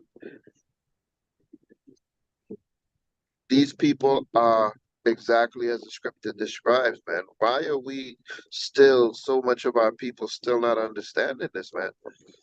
Yo, the Bible is truth. The Bible is truth. What it tells you, they are bloody men. They are the borders of wickedness. They got blood on their hands from the womb, from the birth. They are wicked, ready to kill. Why are we still trying to figure out and say, well, not all of them. No, some of them are really nice. Some of them are really good. They're good people.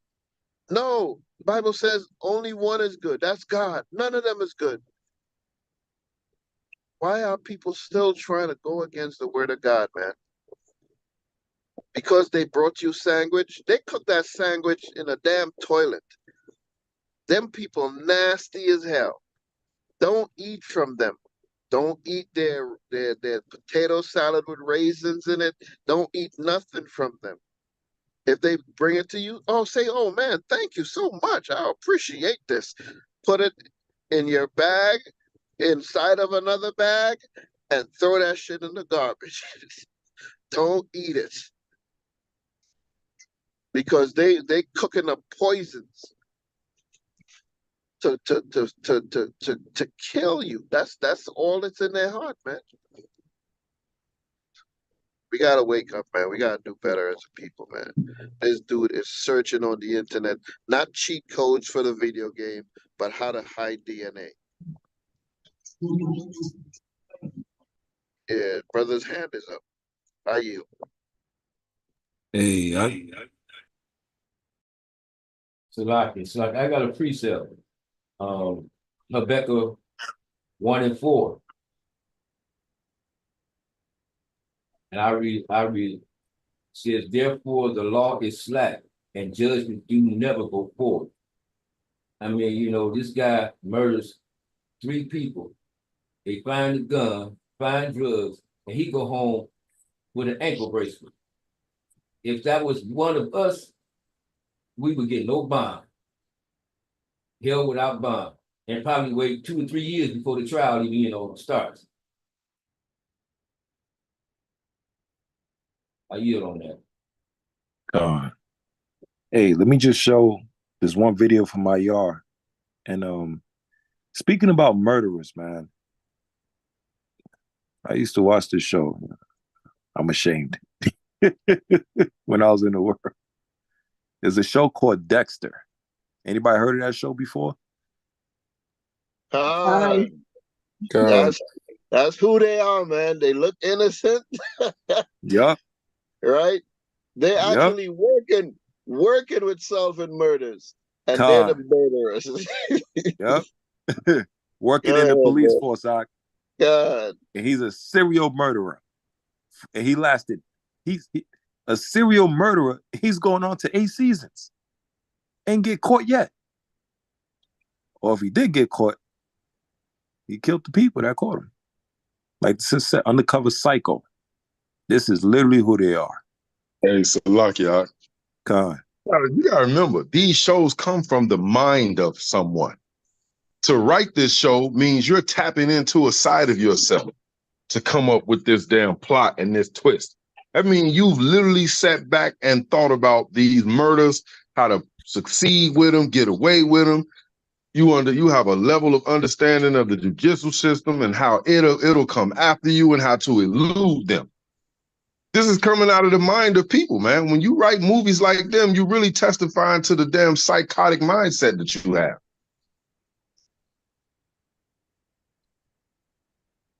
But yeah. Hey, Shalaki King. Another thing that, before you bring out that stuff about Dexter King, these people grew up hearing stories from their grandparents on how they used to kill niggas in the past, from their dad and uncles, how they used to kill niggas in the past and niggas couldn't do nothing about it.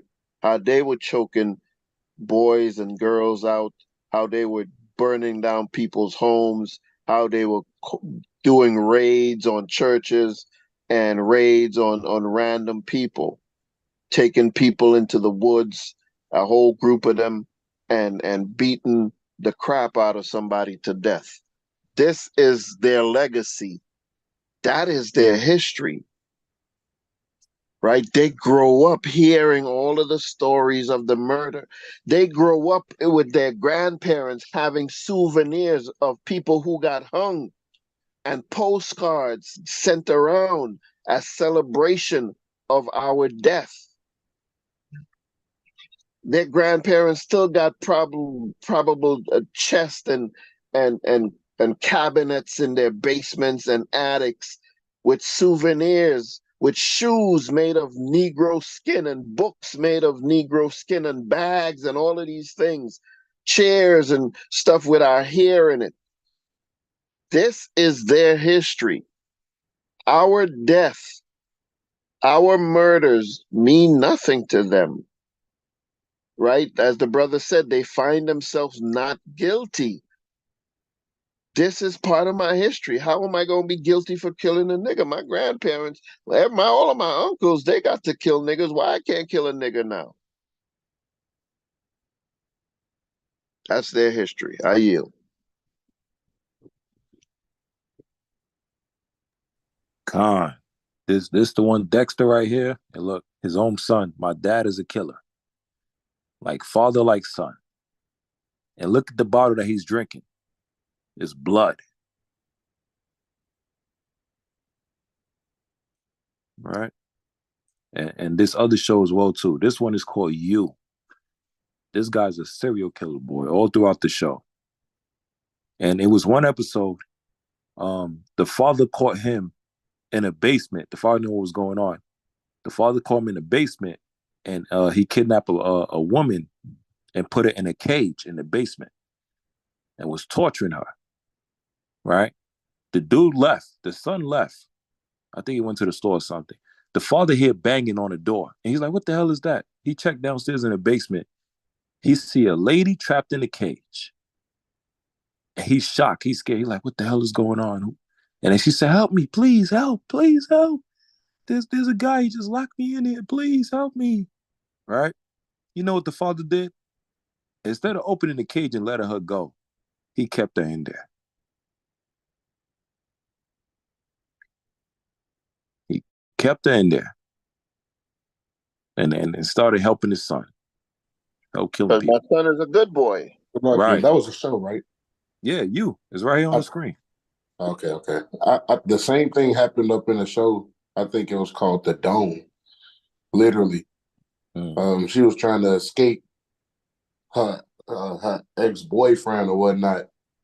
So he kept her on it's like in a outhouse underground bunker. And the father went down there and to try to help him. Because he heard a weird noise coming from down there. And she asked him to help her and release. And he kind of went back up the stairs. He double locked the door. You know what I'm saying? Like, just wild. That's Esau nature, man. Chaazaq, you have to be one cruel, evil person to get off on somebody's suffering. I mean, but you lock a person up and you got them down there for weeks, months at a time, and you just torture them. I mean, you got to be one evil person. That's crazy, man. And this is the last video because we'll be on this class till 4th of July with the wickedness of these devils, man. Boy, oh my God. Yeah, this the video right here. Let's see if I can get this. Yeah, it's not playing the sound. Shit. Slocky. Basically, that video was talking about the Edomite, he got arrested. He spiked people's smoothies. Right? He spiked their smoothies. So Esau, having a good old day, just open up a shop, and everybody like, oh, cool, want to live healthy lifestyle, and organic and everything. And then they come to find out, they taste that smoothie, and it's been spiked. And it's been spiked. And like the Lord said, as profane as Esau. Oh, Salaki. Yeah. Go ahead, King. So you talking about the video I sent you? Yeah. The sound didn't play, but yeah, so basically what happened is, it was Esau had his daughter have a sleepover. And there was 4 little girls over there. And he spiked all their smoothies, but one little girl didn't take it. And she was wondering why they fell cold asleep, and the Edomite kept coming down there checking on them. So she ends up calling her mom to come get her. So they came and they ended up arresting him because he spiked it with something. I forgot what it's called, but it's to knock him out cold. And he was down there fumbling with them. And then the crazy part about it, why, again, this Esau's world, he did all that, got found guilty, and only got sentenced to 2 years because of that. And I think it goes mainly with the lesson as well is, if Esau would do that to his own people, even his own kid, why would we ever trust him? Because one of them little girls was his own kid, his own daughter. That even got spiked with the stuff in their smoothies. So like he'll even do it to his own kind. So we can never trust him at all. Because he's a wicked person, even to his own people. So why should we ever trust him? And I yeah. Oh, okay. Let's see if I can find the video from that. Let me just put this right here. All right, here we go.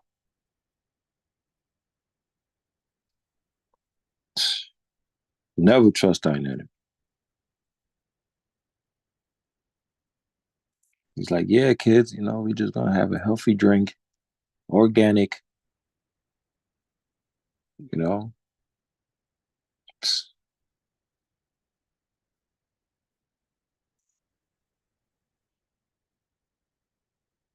Let me just play this last one.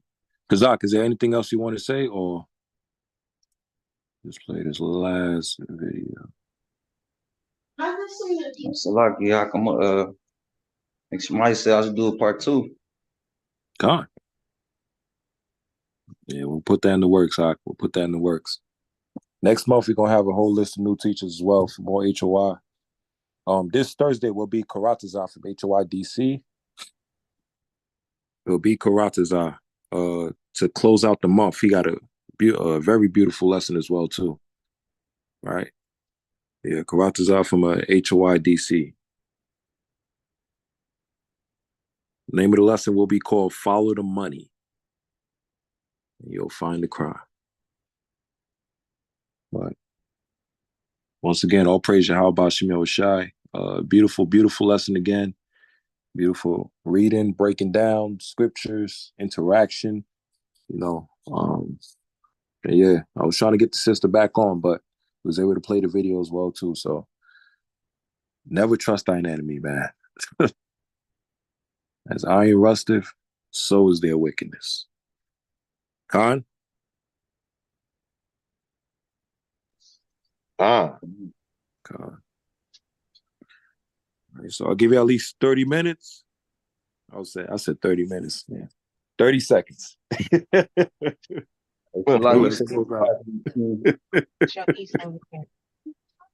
seconds, and let's close out with the Lord's Prayer. 30 minutes. Right. That's crazy. About to take a real commercial break. Episode break. Take 30 seconds to pour. God, Zephaniah, you got your hand up? Yeah, it's like the election's coming up in November.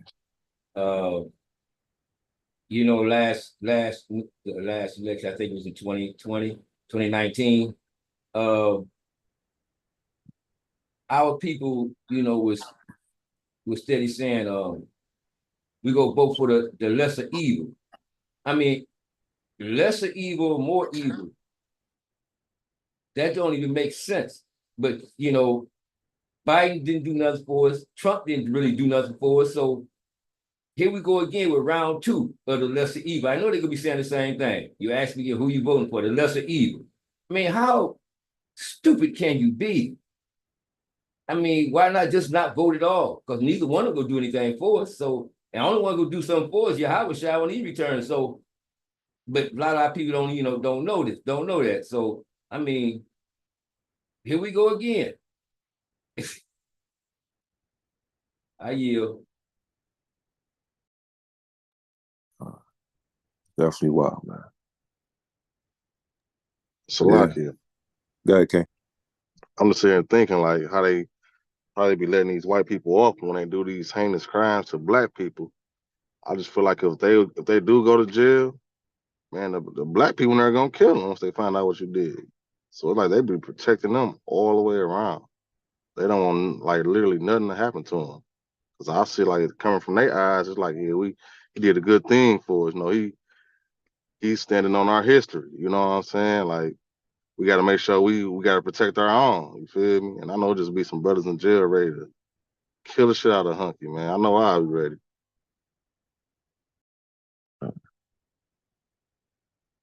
Yeah, they gonna get that just due payback. You know, so especially with a class like this, we'll definitely have a part 2, Lord willing. You know, let's close it out with the Lord's Prayer, Four Corners Prayer, and hopefully brothers and sisters edified. And Kwame Shalom.